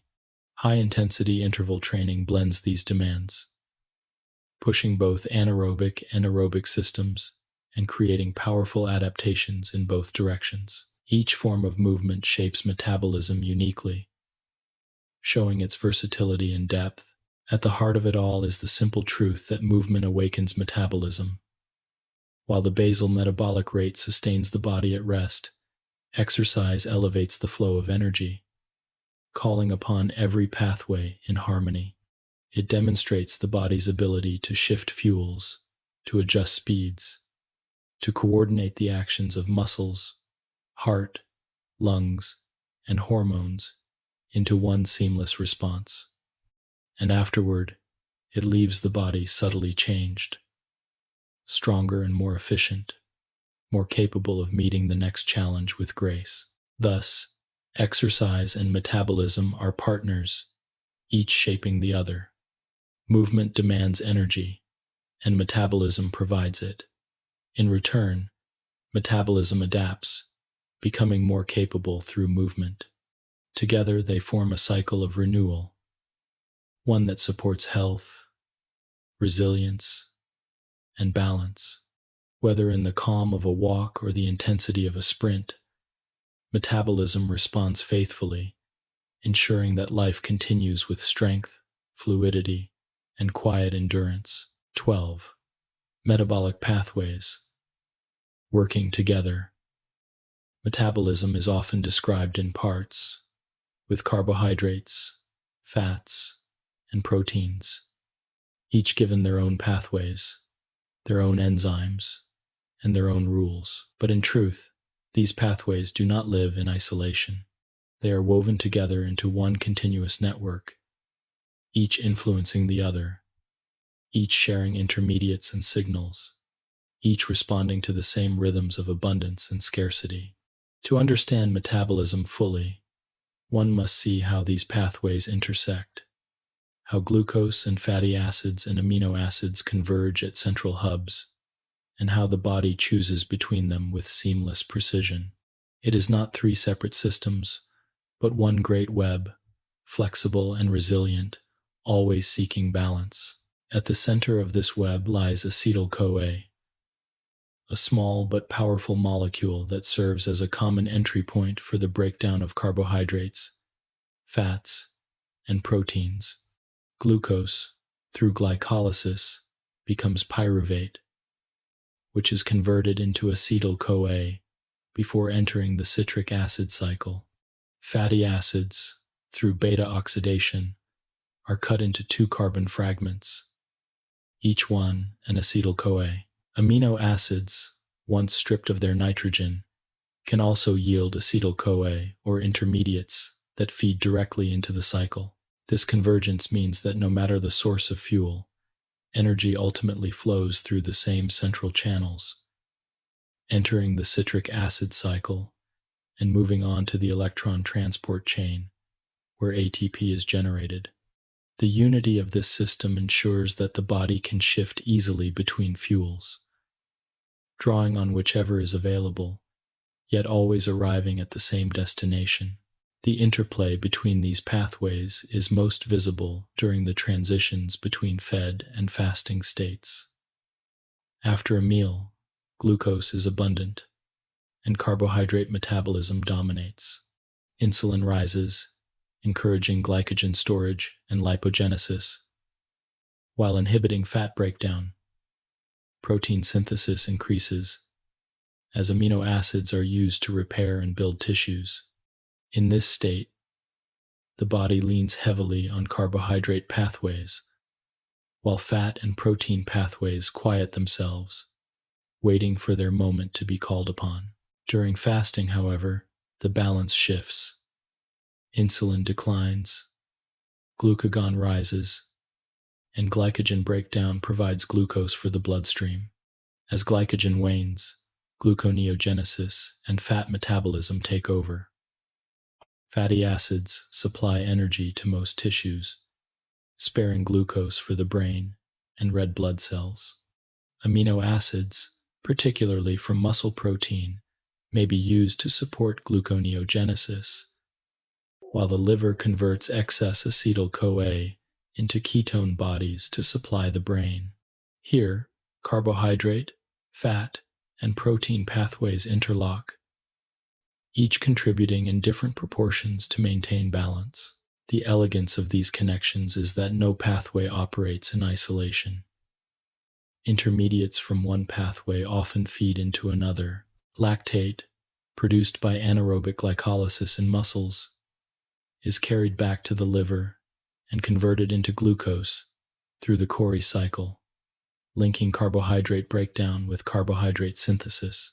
Glycerol, released from fat breakdown, enters gluconeogenesis to become glucose, tying fat metabolism to carbohydrate supply.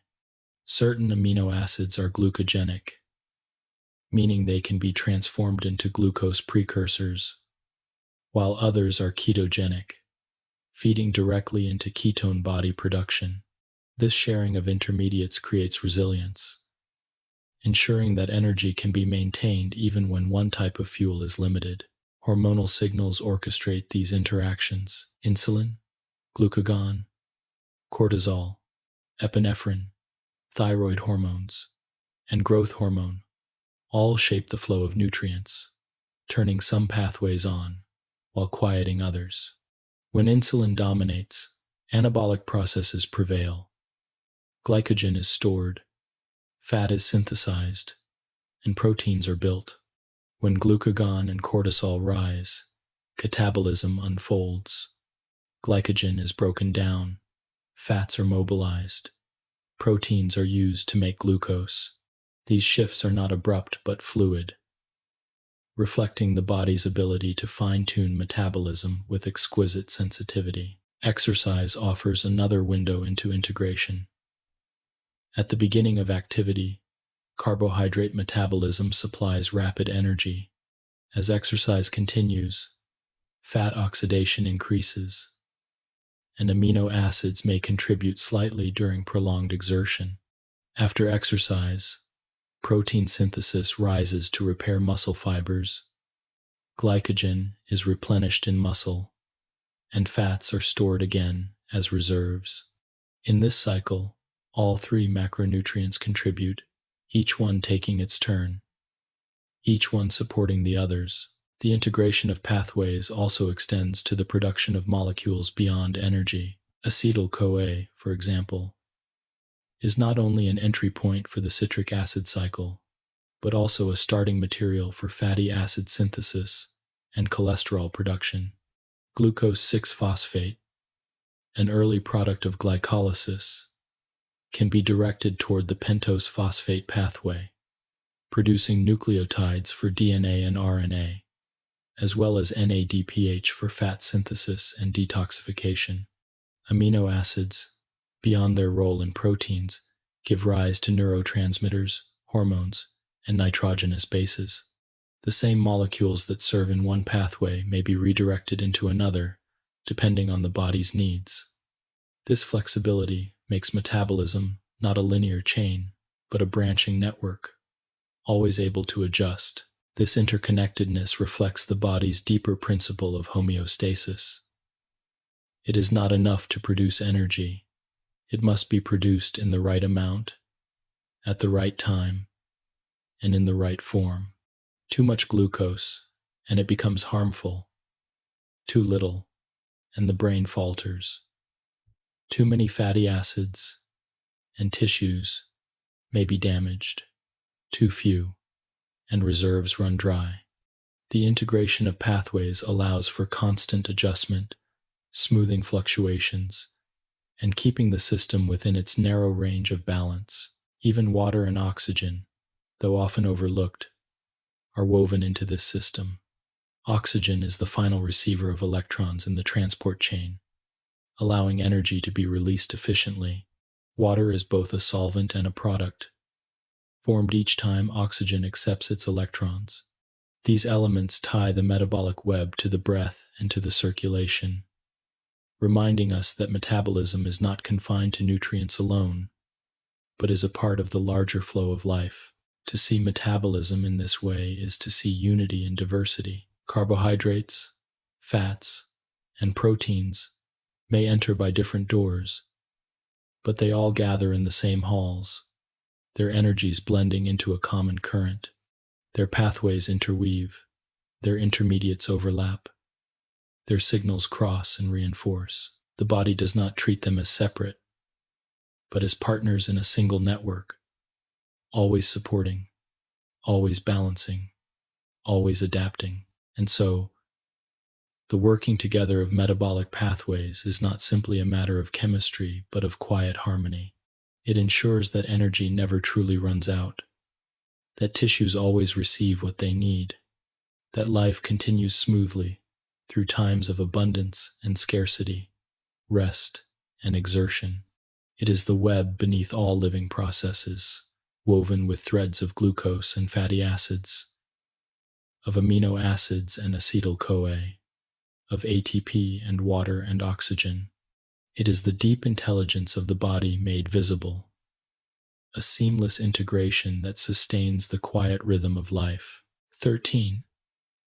Oxygen and cellular respiration.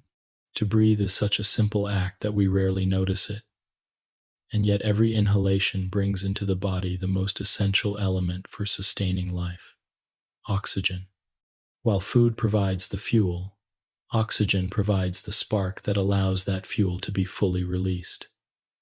Without oxygen, metabolism would be limited to the smaller yields of glycolysis and fermentation.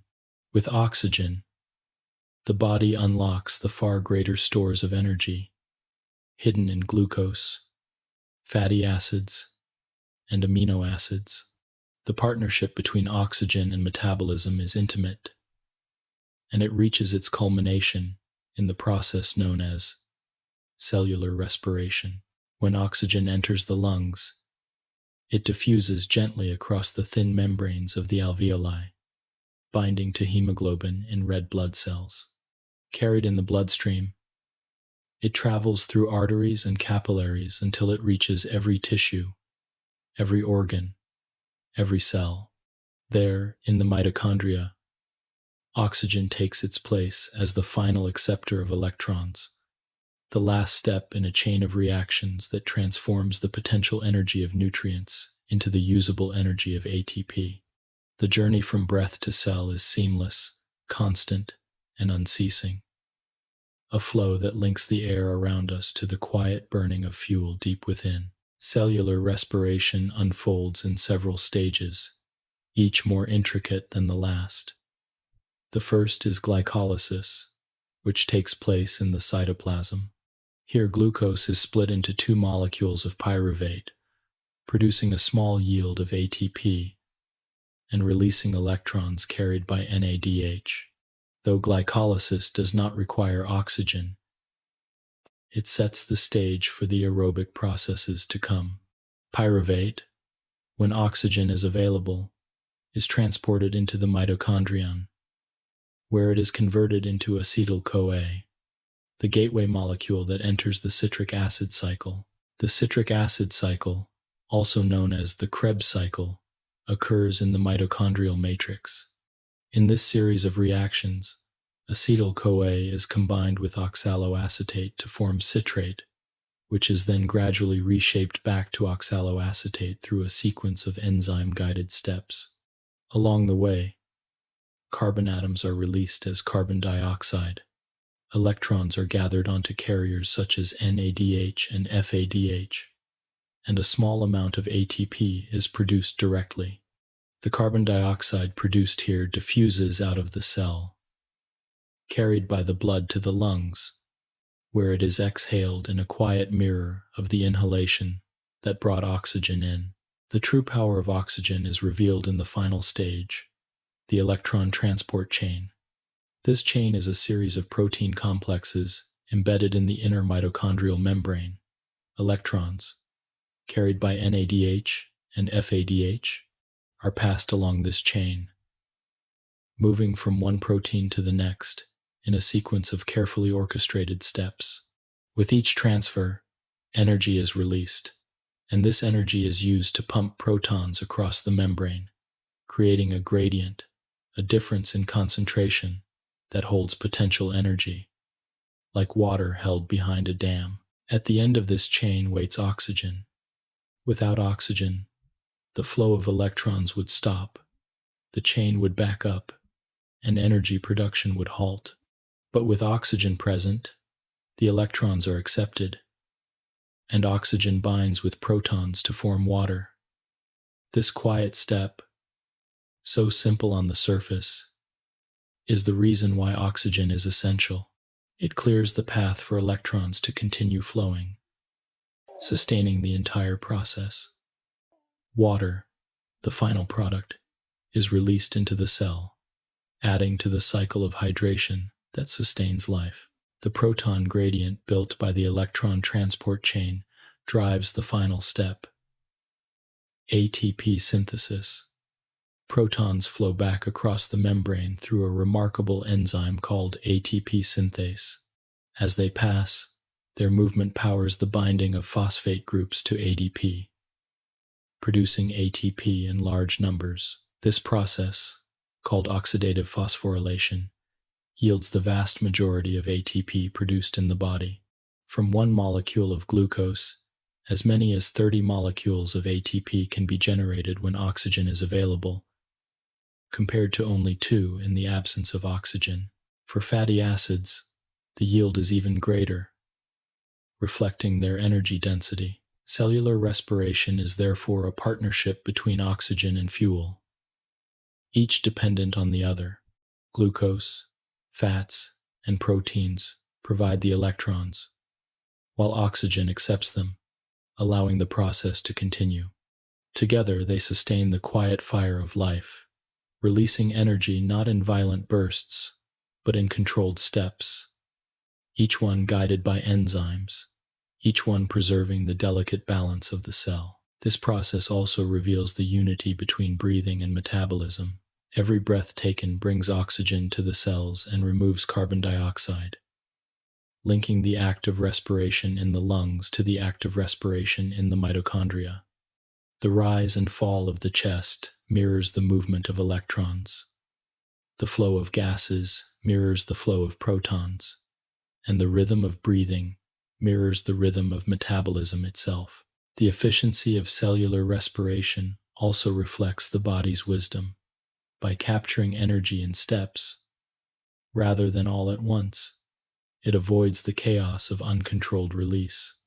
The electron transport chain and ATP synthase together create a system that is both powerful and gentle, able to meet the body's needs without overwhelming its structures. Even the heat released as a byproduct contributes to thermoregulation, maintaining the warmth required for enzymes to work. When oxygen is scarce, the body adapts. Glycolysis continues, but pyruvate is converted to lactate instead of entering the mitochondria. This allows a small but vital amount of ATP to be produced, sustaining tissues until oxygen becomes available again.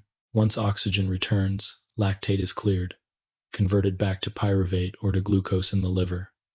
This adaptability shows how deeply survival is woven into metabolism, how the body maintains life even in challenge. To reflect on oxygen and cellular respiration is to reflect on a cycle that is both simple and profound. Air enters, oxygen flows inward, carbon dioxide flows outward. Within, glucose and fatty acids are broken down. Electrons are passed along the chain. Protons are moved. ATP is formed, and water is created. The process continues unbroken, second after second, in every cell, sustaining the quiet rhythm of life. And so, oxygen is more than a gas we breathe. It is the final partner in the chain of energy, the gentle receiver that allows all else to move forward. Without it, metabolism falters. With it, metabolism thrives, yielding the energy that makes thought, movement, and growth possible. Cellular respiration is the silent fire that burns within, invisible yet essential, transforming the breath of air into the essence of life. 14.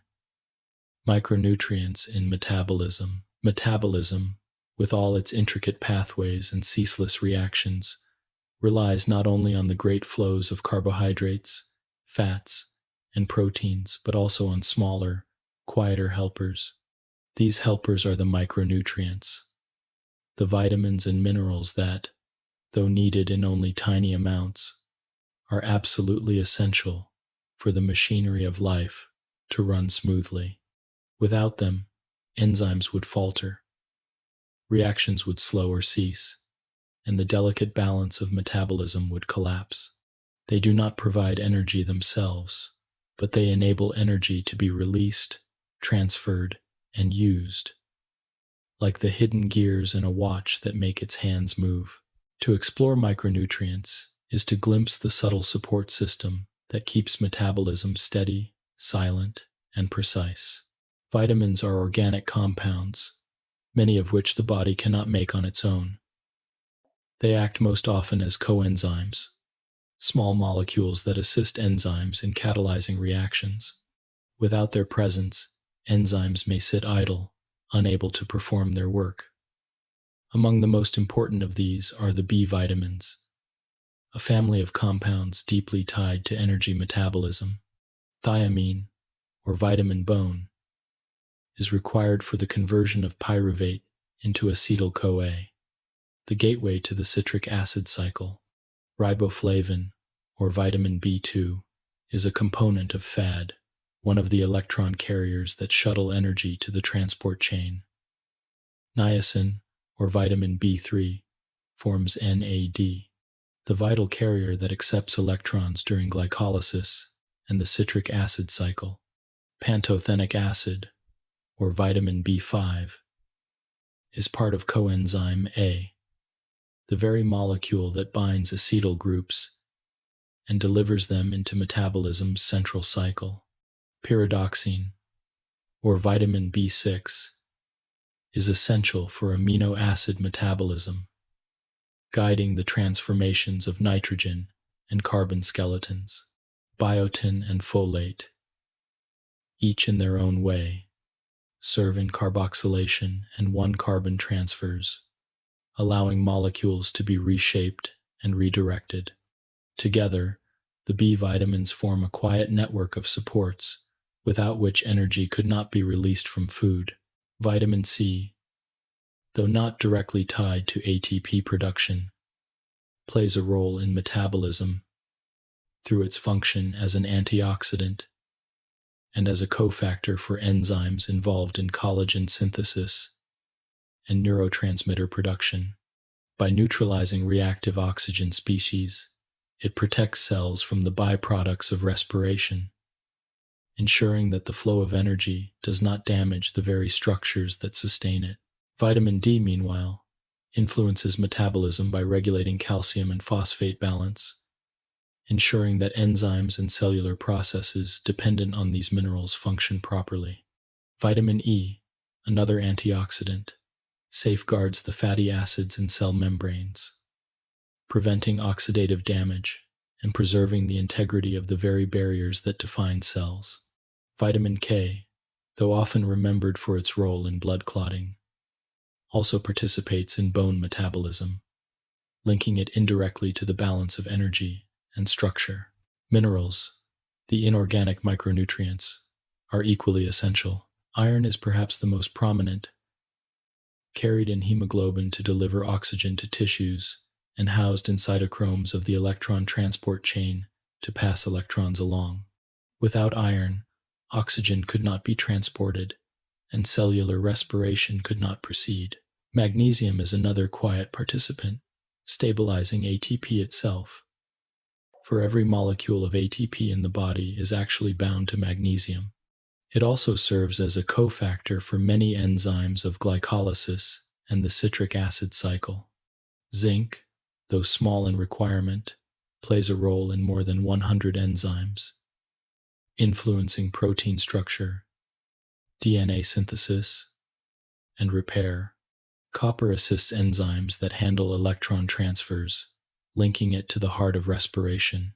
Selenium, incorporated into antioxidant enzymes, protects mitochondria from oxidative stress, ensuring that the fire of metabolism burns steadily without consuming its own structures.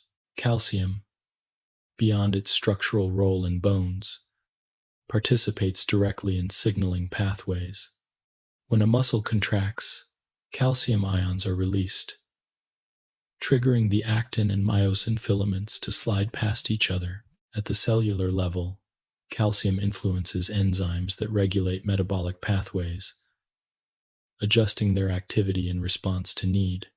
Potassium and sodium, maintained in precise gradients across membranes, create the electrical potentials that allow nerve impulses to travel and muscles to contract. This balance, sustained by pumps that use ATP, represents another way in which minerals and metabolism are interwoven.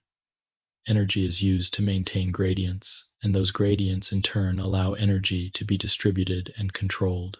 The beauty of micronutrient involvement is that it is subtle but absolute. They are required in only milligrams or micrograms. Yet without them, the body cannot function. A deficiency of thiamine halts carbohydrate metabolism, leading to weakness and nerve impairment. A lack of niacin slows energy production, producing fatigue and imbalance. Iron deficiency limits oxygen transport, leaving tissues starved for energy despite abundant fuel. These conditions remind us that the quietest players can be the most essential, that the smallest molecules can sustain the largest processes. Micronutrients also highlight the link between diet and metabolism. Unlike macronutrients, which the body can store in significant reserves, many vitamins and minerals must be replenished regularly. They are carried in food from plants and animals, absorbed in the intestine, and distributed to cells that depend on them. Their presence reflects not only the body's needs but also the larger cycles of soil, sunlight, and growth. For minerals come from the earth, and vitamins, often from the living systems that concentrate them. In this way, the flow of micronutrients connects the metabolism of the human body to the metabolism of the greater biosphere. Even in their roles as helpers, micronutrients do more than enable. They shape the very pace of metabolism, the efficiency of reactions, the resilience of cells to stress. By assisting enzymes, stabilizing molecules, and balancing charges, they ensure that energy flows smoothly, that intermediates are handed off gently from one reaction to the next, and that byproducts do not accumulate. They allow metabolism to be not only powerful but also stable, enduring, and precise. To reflect on micronutrients is to reflect on the quiet strength of the small. They do not make up the bulk of tissues, nor do they provide the calories of energy, but they allow every transformation to take place. They are the silent cofactors, the stabilizers, the protectors, and the messengers. Without them, metabolism would be a stalled engine. With them, it is a steady hum, a continuous cycle that sustains life. And so, the story of metabolism is incomplete without the story of micronutrients. They are the invisible threads that tie the pathways together, the subtle companions of enzymes, the guardians of structure and balance. To honor their role is to see the full picture. A body that thrives not only on the great flows of glucose, fat, and protein, but also on the small but indispensable presence of vitamins and minerals. In their quiet way, they remind us that even the smallest contributions can hold the greatest importance, that life is built not only on abundance but on precision, and that balance is achieved as much by the hidden as by the visible. 15. Metabolic adaptations in life stages.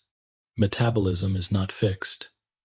It changes gently as life unfolds, adapting to the needs of each stage, shaping growth in youth, sustaining strength in adulthood, and softening its pace with age.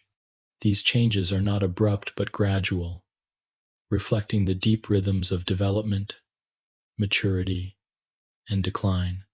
To follow metabolism across the stages of life is to see how the same fundamental pathways, those of carbohydrates, fats, and proteins, are tuned differently at different times, always adjusting to serve the needs of the body in its particular moment of being.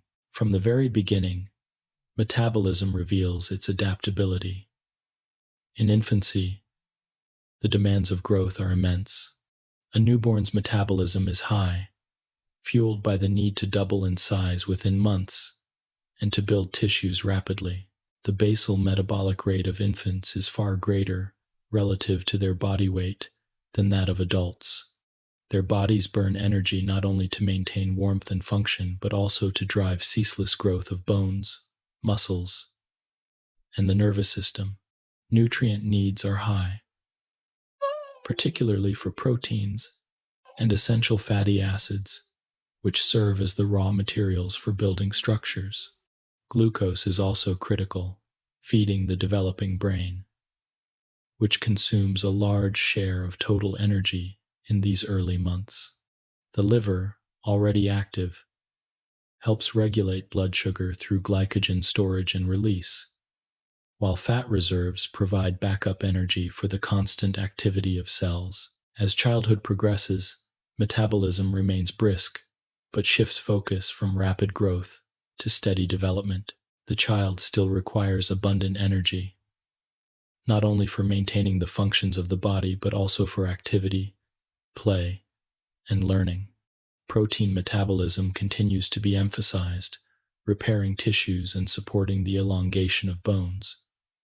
Carbohydrate metabolism is crucial, sustaining both physical play and the expanding capacities of the brain. Hormones such as growth hormone and thyroid hormones play central roles, ensuring that cells build, repair, and mature in harmony. Childhood is thus a time of abundance in metabolism, abundance of energy, abundance of building, abundance of adaptation. Adolescence brings another shift, a second surge of metabolic activity tied to puberty. Hormones such as estrogen and testosterone rise, reshaping the body, adding muscle, redistributing fat, and developing reproductive systems. Protein metabolism increases again as muscles grow and bones reach new density. Energy needs soar, not only for growth but also for the high levels of activity typical of youth. The basal metabolic rate is often at its peak, reflecting both the demands of growth and the influence of thyroid hormones. This stage is one of transition, as the metabolism begins to balance growth with the emerging stability of adulthood. Adulthood is characterized by balance and maintenance. By this stage, growth has slowed, and metabolism turns its attention to sustaining tissues, repairing damage, and fueling daily activity. The basal metabolic rate is lower than in youth but steady, shaped by factors such as muscle mass, hormonal levels, and activity patterns. Energy intake and expenditure often come into closer alignment, with surpluses stored as fat and deficits drawing on reserves. Hormones continue to influence metabolism. Insulin regulates glucose. Thyroid hormones maintain the pace of reactions. Cortisol helps the body adapt to stress, and sex hormones maintain tissue strength. In healthy adults, the pathways of carbohydrate, fat, and protein metabolism function in harmony, supporting a life that balances work, rest, and repair. Yet even within adulthood, metabolism is not static. Periods of pregnancy, for example, bring profound adaptations. In this state, the mother's metabolism shifts to support not only her own body, but also the developing fetus. Glucose becomes prioritized for the fetus, while fat stores are mobilized to support the mother's energy needs. Protein synthesis rises, building tissues for both mother and child. Hormones guide these changes with care, ensuring that nutrients are allocated where they are needed most. Lactation, too, is a metabolic feat, with energy diverted toward the production of milk, rich in carbohydrates, fats, and proteins, sustaining the infant outside the womb. These moments remind us that metabolism is not only personal but also generational, sustaining life across the bridge from one being to another. As the years pass and age advances, metabolism gradually slows. The basal metabolic rate declines, in part because muscle mass diminishes, while fat mass often increases. Protein turnover becomes less efficient, and tissues repair more slowly. Hormones shift. Growth hormone and sex hormones decrease, while sensitivity to insulin may wane. The mitochondria, those tiny furnaces of the cell, become less efficient, producing ATP more slowly, and often releasing more reactive byproducts. The body adapts by conserving energy, reducing activity levels, and relying more on reserves. Nutrient needs remain, but the ability to process them may change, with greater emphasis on micronutrients to support cellular defenses and repair. Despite this slowing, metabolism in older age continues to serve its purpose faithfully. It sustains thought, movement, and rest. It continues to balance glucose and fat, to recycle amino acids, to regulate temperature and energy. What changes most is the pace. The once rapid rhythms of youth become a gentler hum. The body's focus shifts from growth to preservation, from expansion to endurance. This slowing is not a failure but a natural adjustment, a reflection of the life cycle itself. Throughout all these stages, the core principles of metabolism remain constant. Glucose is broken down through glycolysis, fatty acids through beta oxidation, amino acids through deamination. The citric acid cycle and electron transport chain continue, producing ATP in their quiet cycles. Enzymes guide reactions, hormones send signals, the liver balances supply and demand. What changes is not the structure of metabolism, but its emphasis: growth in infancy and adolescence, balance in adulthood, preservation in age. This adaptability is the essence of life. It ensures that the body receives what it needs at every stage, that energy is used wisely and redirected as circumstances change. It allows the newborn to grow, the child to learn, the adult to sustain, and the elder to endure. Metabolism is not one rhythm but many, shifting its tempo with time, always aligned with the needs of the moment. And so, the story of metabolism across life stages is a story of transformation. It begins in the urgency of growth, passes through the steadiness of maturity, and concludes in the gentleness of age. At every step, metabolism adjusts, reflecting the wisdom of the body, the quiet intelligence of life, unfolding through time. 16. Metabolism and circadian rhythm. The rhythm of life is not only measured in years and stages, but also in the cycles of each day. From dawn to dusk, and from dusk to dawn, the body follows a pattern that repeats itself endlessly, quietly aligning its inner processes with the turning of the earth. This cycle is known as the circadian rhythm, and it touches nearly every aspect of physiology, including metabolism. It is the soft interplay of light and darkness, feeding and fasting, activity and rest, that guides how energy is used, stored, and conserved. To explore metabolism in the context of circadian rhythm is to see how deeply our bodies are tuned to the natural cycles of time. At the center of this rhythm lies a small structure in the brain called the suprachiasmatic nucleus, or SCN, located in the hypothalamus. This cluster of neurons acts as the body's master clock, receiving signals from the eyes about the presence or absence of light.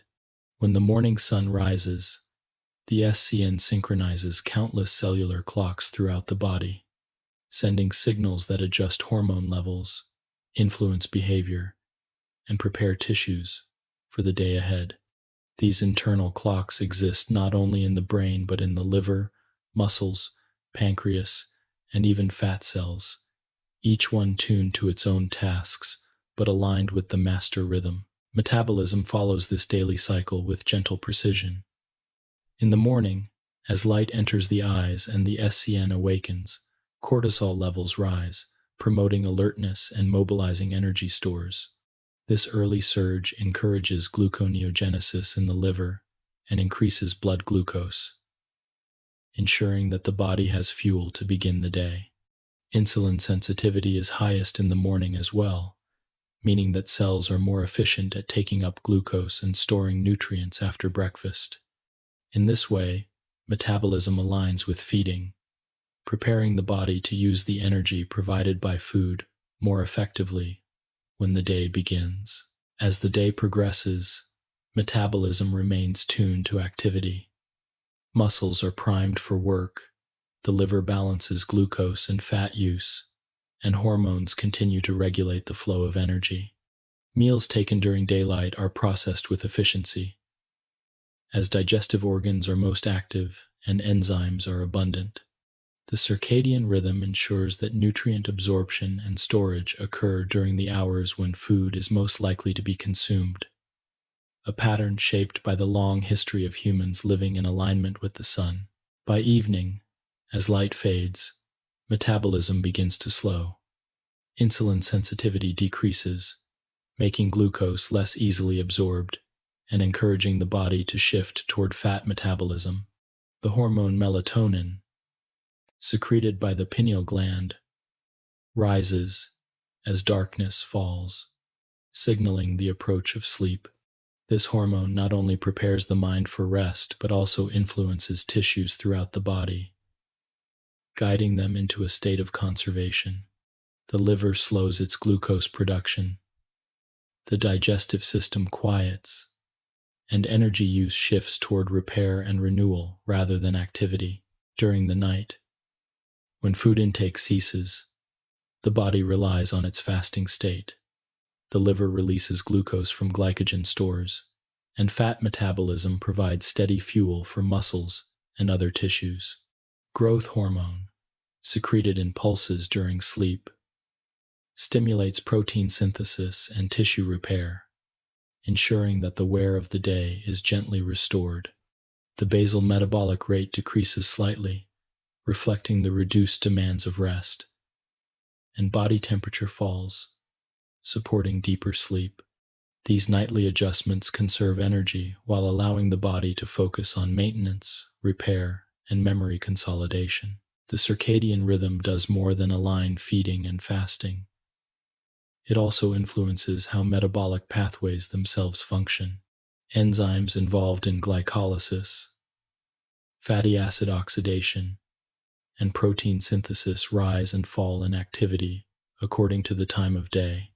Genes that control metabolism are expressed in daily cycles, turning on when their products are needed most and fading when their work is done. Even mitochondria follow these patterns, adjusting their activity to match the ebb and flow of energy demands.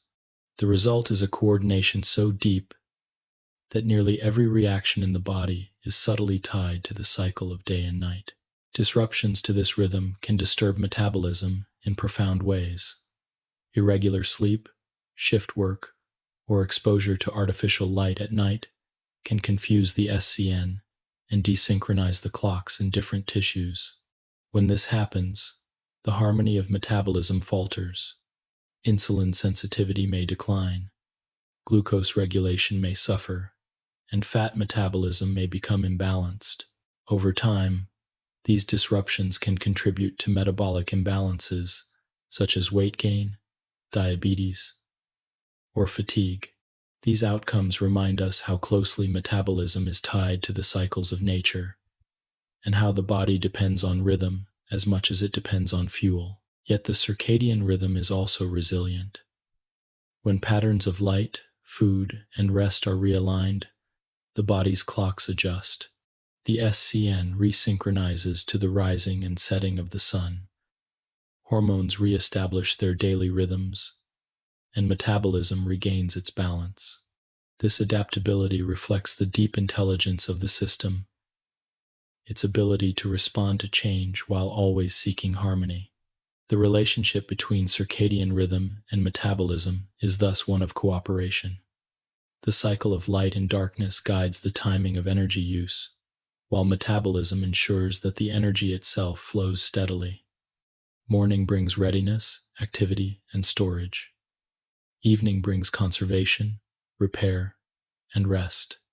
Each complements the other, creating a daily balance that sustains life with grace. To reflect on metabolism and circadian rhythm is to recognize that life is not only chemical but also temporal. It is not enough to have fuel. Fuel must be used at the right time. It is not enough to have pathways.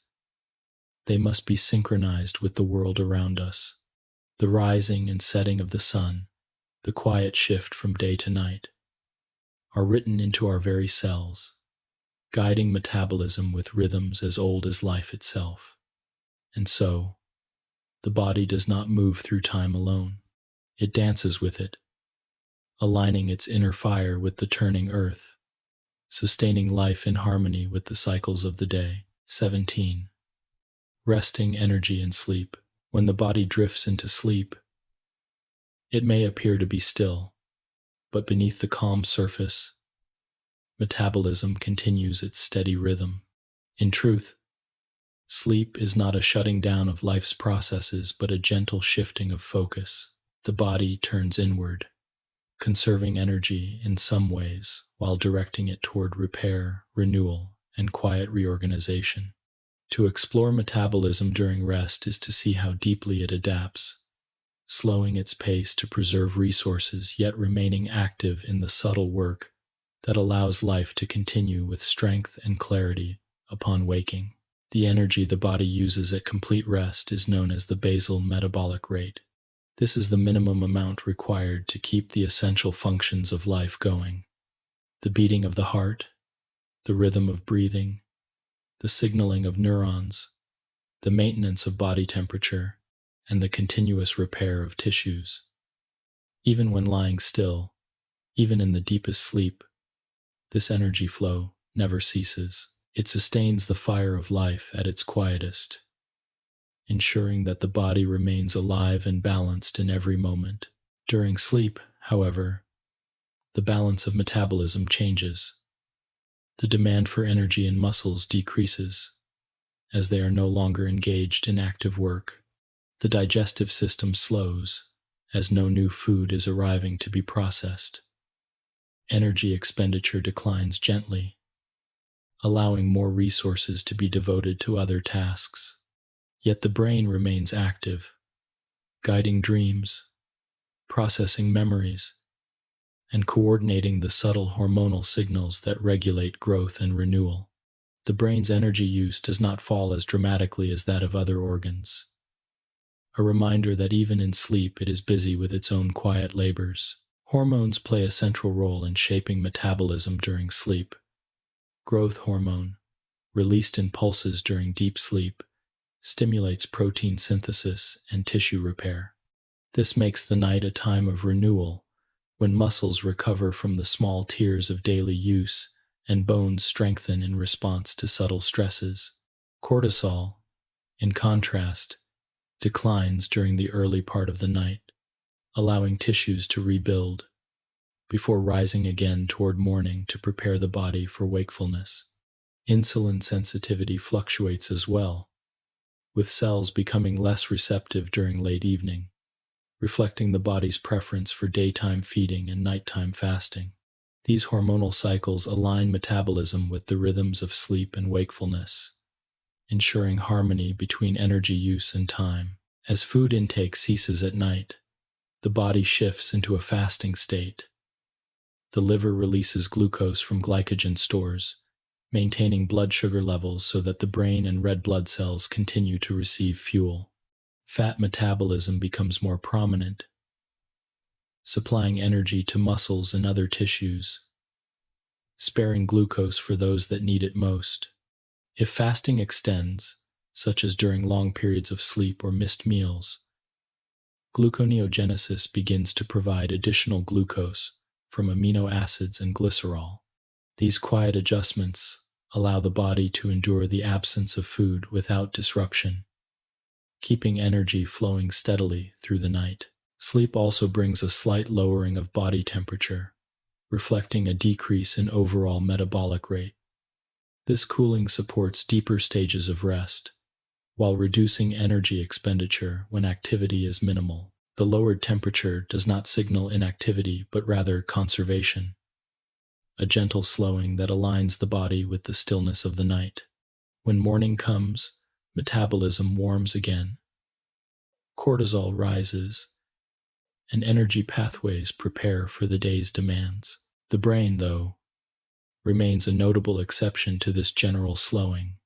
Its metabolism, during certain phases of sleep, rivals or even exceeds that of wakefulness. During rapid eye movement sleep, in particular, glucose consumption in the brain rises, fueling the vivid dreams and memory consolidation that occur in this stage. In this way, sleep is not a pause for the brain, but a shift into different kinds of activity, equally dependent on the steady supply of energy. The liver and circulatory system quietly sustain this need, ensuring that glucose continues to flow into neurons as they perform their nocturnal tasks. The restorative power of sleep lies partly in this metabolic rebalancing. Proteins are built, tissues are repaired, immune cells are replenished, and the brain clears metabolic byproducts that accumulate during waking hours. These processes require energy, but energy that is directed differently than in the day. While wakefulness channels energy toward activity, motion, and interaction with the environment, sleep channels it inward, toward preservation, healing, and quiet maintenance. This shift is subtle but profound, and without it, the balance of metabolism would falter. Even dreaming reflects the ongoing flow of metabolism. The firing of neurons requires ATP, the signaling of synapses requires neurotransmitters, and the reshaping of memories requires protein synthesis. These processes unfold invisibly, but their results are felt upon waking. Clarity of thought, restored energy, and the capacity to learn and adapt. All of this depends on the steady hum of metabolism through the night, the soft current of glucose and oxygen, feeding the brain as it works in silence. Sleep thus reveals the dual nature of metabolism. On one hand, it slows, conserving resources, lowering expenditure, cooling the body, and reducing activity. On the other, it directs energy to hidden but vital processes, repairing tissues, synthesizing proteins, balancing hormones, and renewing the nervous system. This duality reflects the wisdom of the body, its ability to shift focus while never ceasing in its work. And so, resting energy and sleep are not times of inactivity, but times of quiet adaptation. They are the body's way of ensuring that energy is used wisely, that the machinery of life is repaired, and that the mind and body are restored. Metabolism during sleep is not less important than metabolism during wakefulness. It is simply directed differently toward the inward work that allows outward life to continue with strength. It is the nightly renewal of balance, the gentle hum of energy that carries us through the darkness, preparing us for the dawn. 18. Evolutionary perspectives on metabolism. To truly appreciate metabolism, one must step back and see it not only as a process within the human body, but also as a story written across the long history of life itself. The reactions that sustain us today are not new inventions, but ancient adaptations, refined through billions of years of evolution. They are the quiet inheritances of organisms that lived long before humans, passed down through time because they worked, because they allowed life to endure. To reflect on metabolism through an evolutionary lens is to see the deep continuity of life, the way our most intimate processes are shared with creatures as small as bacteria and as vast as trees. At its core, metabolism is about energy, about capturing it, storing it, and using it in ways that sustain life. The earliest organisms on Earth, appearing more than 3.5 billion years ago, had no oxygen to breathe, for the atmosphere was still young and unformed. Their metabolism was therefore anaerobic, relying on chemical reactions that could proceed without oxygen. Glycolysis, the pathway that breaks glucose into pyruvate, is thought to be one of these ancient processes. It is simple, efficient enough to sustain small cells, and remarkably conserved. Every living organism, from bacteria to humans, still uses glycolysis, a sign of its deep evolutionary roots. Later, as photosynthetic organisms emerged, they began to release oxygen into the atmosphere as a byproduct of capturing sunlight. Over millions of years, oxygen levels rose, and with them came new opportunities for metabolism. Oxygen, though reactive, offered a far more efficient way to release energy from food. Organisms that could harness it gained an enormous advantage, producing far more ATP from the same molecules of glucose or fat. This gave rise to aerobic respiration, the process that now sustains human life. The mitochondria within our cells are themselves thought to be descendants of ancient bacteria that specialized in this oxygen-based metabolism, engulfed long ago by larger cells in a symbiotic partnership. In this sense, every breath we take, every ATP produced in our mitochondria, is a reminder of that ancient union, still alive in every cell. The pathways of fat metabolism also reveal their evolutionary logic. Fatty acids provide more than twice the energy of carbohydrates per gram, making them ideal for long-term storage. Early humans, living in environments where food was not always reliable, benefited from the ability to store excess energy as fat and to draw upon it in lean times. This capacity for storage and release was not a flaw but a survival mechanism, allowing humans to endure cycles of feast and famine. The same processes remain in us today, though the environment around us has changed, with abundance often replacing scarcity. What was once a vital adaptation for survival can, in new contexts, lead to imbalance. Yet the underlying system remains a reflection of ancient needs. Protein metabolism, too, carries traces of adaptation. The ability to use amino acids for energy in times of scarcity, though costly, provided a backup when other fuels were depleted. This flexibility ensured survival in conditions where no single nutrient could be relied upon. Even the urea cycle, which detoxifies the nitrogen from amino acid breakdown, is an evolutionary safeguard, preventing the accumulation of harmful byproducts. These processes demonstrate life's ingenuity, its ability to endure by reshaping what is available into what is needed. The circadian rhythm that guides metabolism also has evolutionary origins. Life arose under the turning of the earth, in cycles of light and darkness that have always defined time. Organisms that aligned their metabolism with these cycles, feeding and moving during the day, repairing and conserving at night, had an advantage. Over countless generations, these rhythms became embedded in genes, shaping the daily patterns of hormones, enzymes, and energy use. Even now, our metabolism rises with the morning light and softens with the coming night, reflecting a bond with the cycles of the planet that has never been broken. Metabolic flexibility, the ability to shift between glucose, fat, and protein fuels, is another evolutionary treasure. Early humans hunted, gathered, and lived in environments where food availability fluctuated with the seasons. Some days provided fruits rich in sugars, others required endurance on stored fat, and still others demanded reliance on the protein of scarce meals. The body's capacity to adapt to each of these conditions ensured survival in a world of uncertainty. The ability to produce ketone bodies during prolonged fasting or to sustain blood glucose through gluconeogenesis are both reflections of this adaptability. born from the necessity of enduring scarcity. Even micronutrient dependence reveals the evolutionary interplay between organisms. Humans cannot synthesize certain vitamins because, long ago, ancestors obtained them reliably from diet or symbiotic microbes.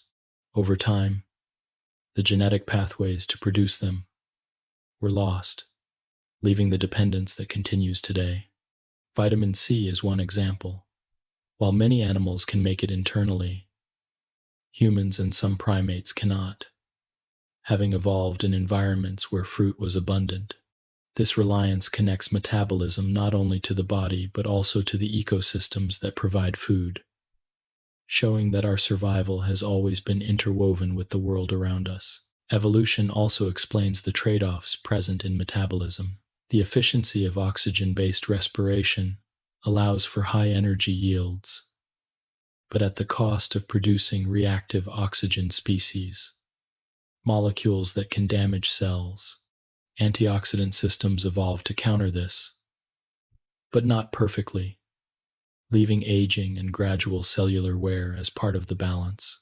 Similarly, fat storage ensured survival in scarcity, but, in abundance, can lead to metabolic disease. These trade-offs remind us that metabolism evolved not for modern convenience but for ancient survival, shaped by pressures very different from today's. To reflect on metabolism from an evolutionary perspective is to see it as a story of endurance.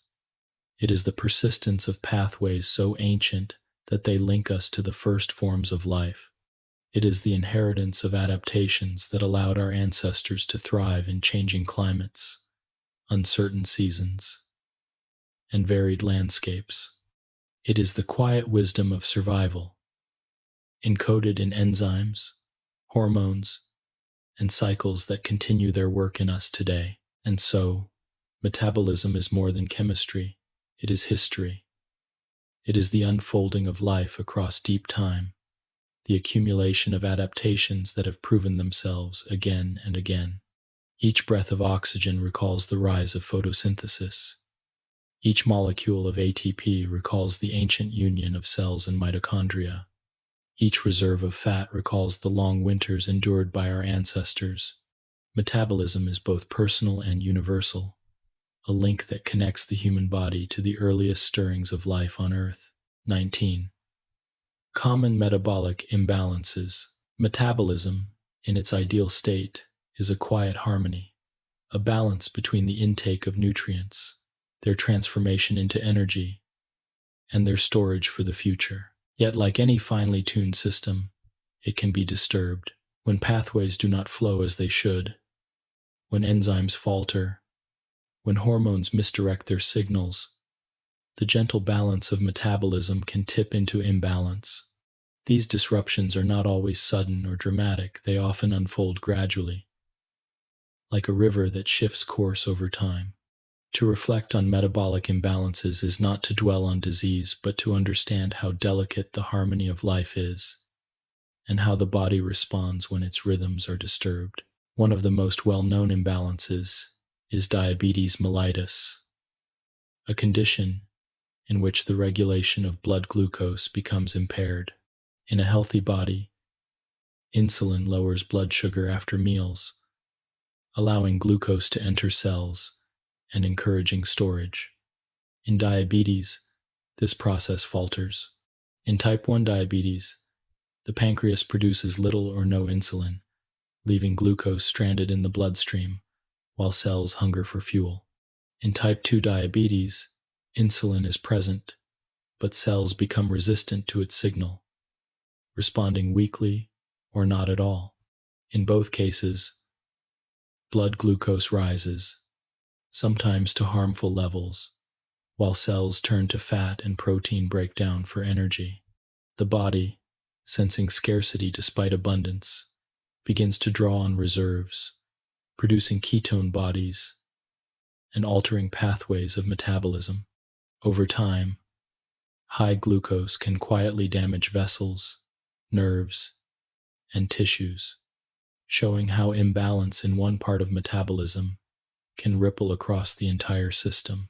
Another frequent disruption lies in the thyroid gland, whose hormones set the pace of metabolism. When thyroid hormones are too abundant, as in hyperthyroidism, the body's metabolic rate accelerates, energy is consumed rapidly, weight may fall despite increased appetite, and heat production rises, leaving the body restless and warm. When thyroid hormones are too scarce, as in hypothyroidism, metabolism slows.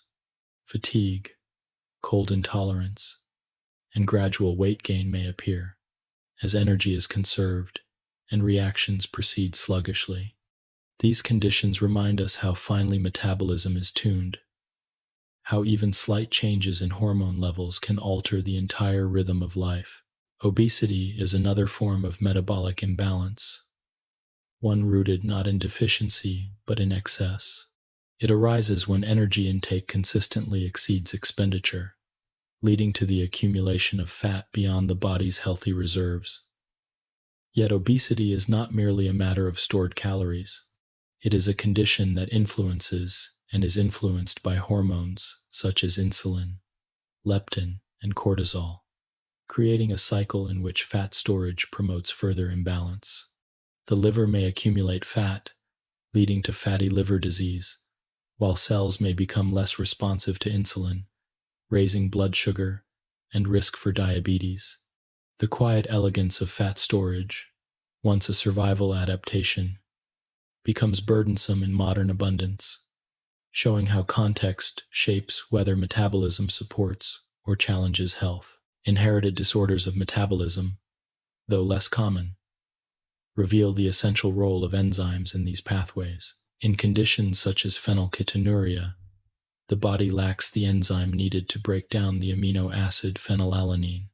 Without intervention, this buildup can harm the nervous system, but with careful management, balance can be restored. Other rare disorders affect carbohydrate or fat metabolism, often becoming evident early in life, when growth and energy needs are greatest.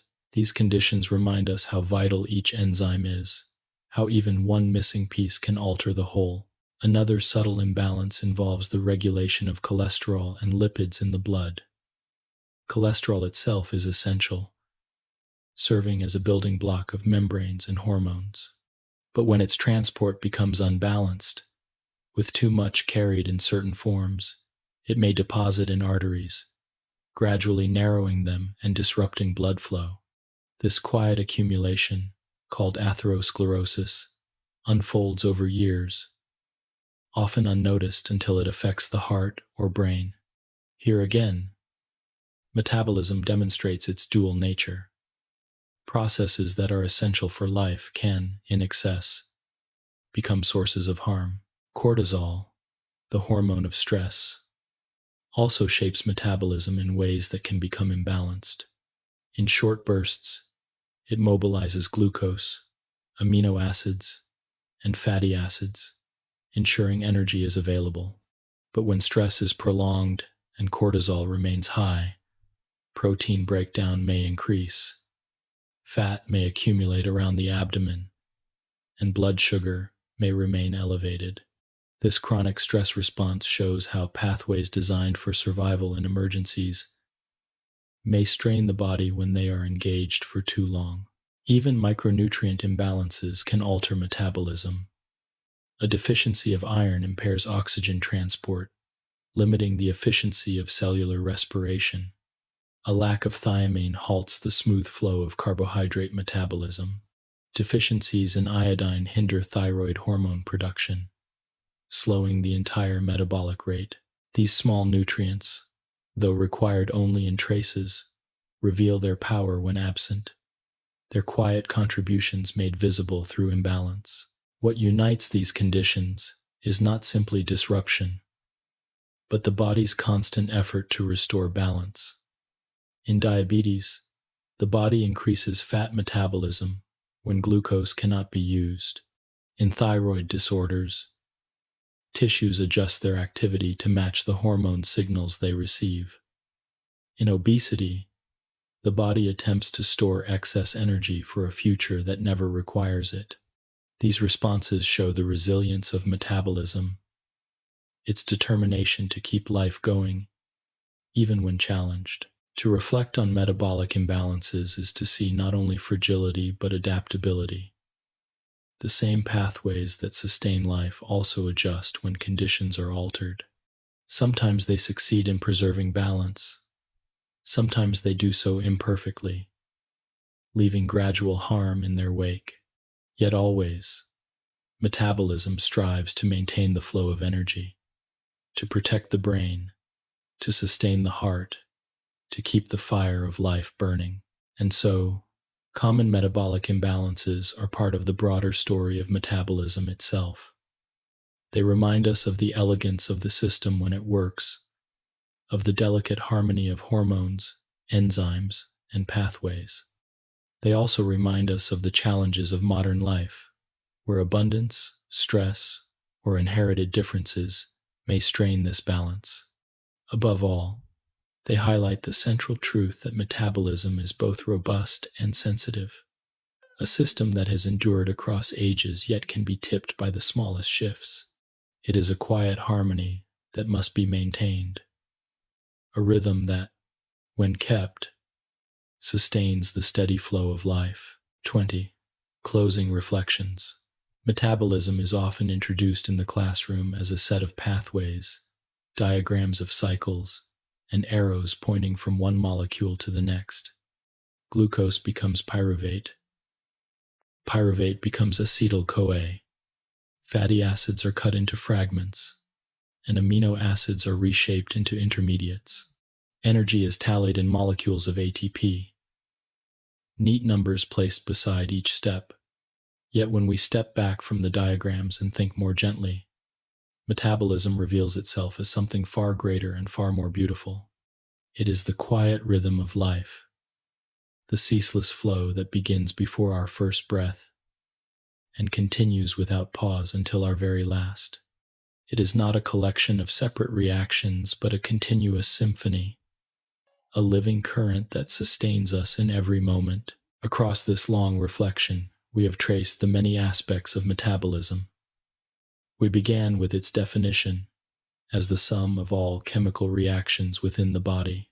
We then followed the two great directions of flow: catabolism, the breaking down of molecules to release energy, and anabolism, the building up of molecules to repair, renew, and create. We saw how carbohydrates, fats, and proteins, though distinct in structure, ultimately converge in their pathways, all entering the citric acid cycle and moving on to the electron transport chain. We explored the role of oxygen as the final receiver of electrons, the role of water as both solvent and product, and the way ATP serves as the universal currency that links every reaction together. Along the way, we looked at how hormones guide these processes, how the liver serves as their great hub, how exercise and sleep reshape the flow, how circadian rhythms tune the timing, how life stages shift the pace, and how evolution wove these processes into the fabric of survival. To close, we must bring these threads together and see metabolism as it truly is, a single, living whole. Metabolism is the quiet fire of life. Every cell carries within it countless reactions, unfolding second after second. Glucose is split, fatty acids are oxidized, amino acids are repurposed, and ATP is formed. Each reaction may seem small, but together they form a great chorus, a continuous hum that sustains the body's warmth, movement, thought, and renewal. This fire is not visible like the flames of wood or coal, but it is no less real. It is present in the heat that radiates from skin, in the energy that powers muscles, in the clarity of thought that fills the mind. Without metabolism, the body would be motionless and cold. With metabolism, it is alive, vibrant, and enduring. Metabolism is also balance. It shifts between storage and release, between abundance and scarcity, between activity and rest. After a meal, insulin rises, guiding nutrients into cells, building glycogen, fat, and protein. During fasting, glucagon calls upon reserves, releasing glucose, mobilizing fat, and creating new fuel. During exertion, carbohydrates provide rapid bursts of energy, then fats take over to sustain endurance, with proteins contributing only when needed. In sleep, energy flow slows and turns inward, repairing tissues, replenishing stores, and preparing the mind for a new day. These shifts are not abrupt but seamless, woven together so that life continues smoothly, never running out of fuel, never overwhelming the body with excess.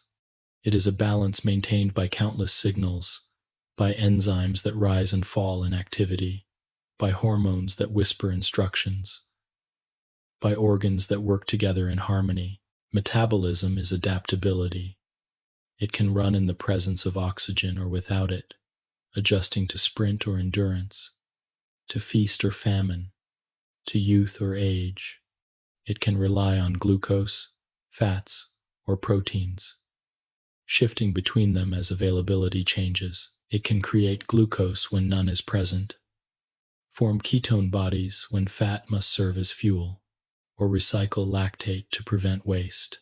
It adjusts to temperature, increasing heat when the air is cold, conserving energy when it is warm. It adjusts to stress, mobilizing resources in moments of demand, then returning to calm when balance is restored. This adaptability is why life endures across environments, why humans have survived in deserts and tundra, in times of abundance and scarcity, in movement and stillness. Metabolism is unity. Though textbooks divide it into separate pathways, in reality, it is one great web. Glucose 6-phosphate, formed at the first step of glycolysis, can proceed toward energy release, toward storage as glycogen, or toward the pentose phosphate pathway to make nucleotides.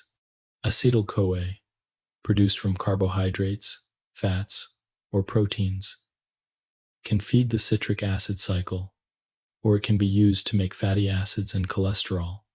Amino acids can become proteins, neurotransmitters, or glucose precursors.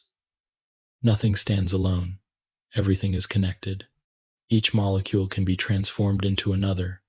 Each pathway touches the others, and the body decides moment by moment where each molecule should go.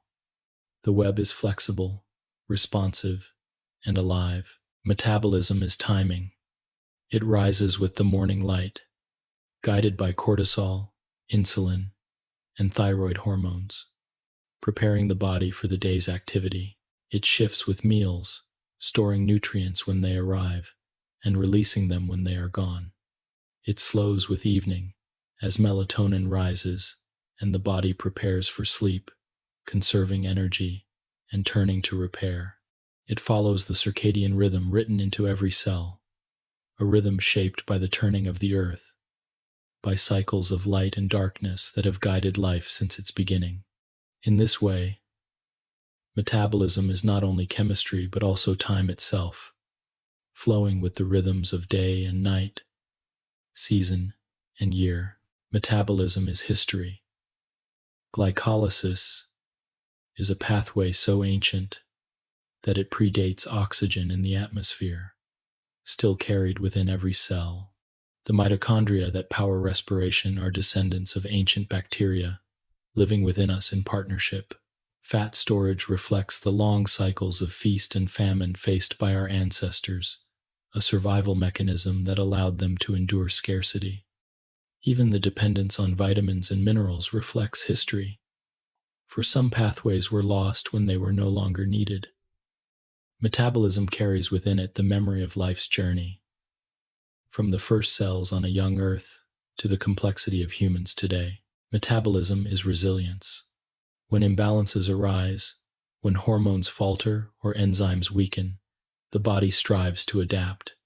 In diabetes, when glucose cannot be used properly, the body turns to fat and protein. In hypothyroidism, when the pace slows, the body conserves. In scarcity, the body makes new glucose, releases ketones, and spares what it can. Even in challenge, metabolism does not stop. It finds another way, always seeking to preserve life, always striving for balance. This resilience is not perfect, but it is enduring, a reflection of the determination of life itself. Above all, metabolism is continuity. It is the unbroken current that flows through every living moment. It begins before birth, fueling growth in the womb. It continues in infancy, racing to build new tissues, sustaining the developing brain. It steadies in adulthood, balancing intake and output, supporting activity and rest.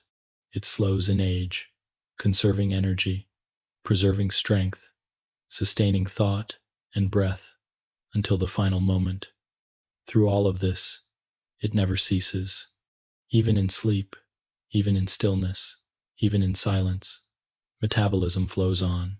To sit quietly and reflect on metabolism is to realize that we are never truly still. Beneath our calm exterior, countless reactions are unfolding. Molecules are moving, energy is being released, and life is being sustained. It is invisible, inaudible, and often unnoticed, yet it is the essence of what it means to be alive. Metabolism is the gentle hum of existence, the steady rhythm that carries us forward, the fire that warms us, the breath that sustains us, the pulse that never ceases until life is complete. And so, as we close this long reflection, we may see metabolism not as an abstract concept, but as a companion, always present, always working, always faithful. It is the quiet partner in our lives, carrying us through growth, through activity, through rest, through change. It is the chemistry of life expressed as balance, adaptability, unity, and resilience. It is the whisper of existence, the unseen symphony, the continuity of life itself. Metabolism is not simply in us, it is us. It is the reason we are warm, the reason we move, the reason we think and dream. It is the deep intelligence of the body, silent yet unerring, ceaseless yet gentle. It is life, in its most fundamental form, flowing within us as it has flowed through all beings across time. To recognize this is to recognize that every moment we live, every breath we take, is carried by the quiet music of metabolism.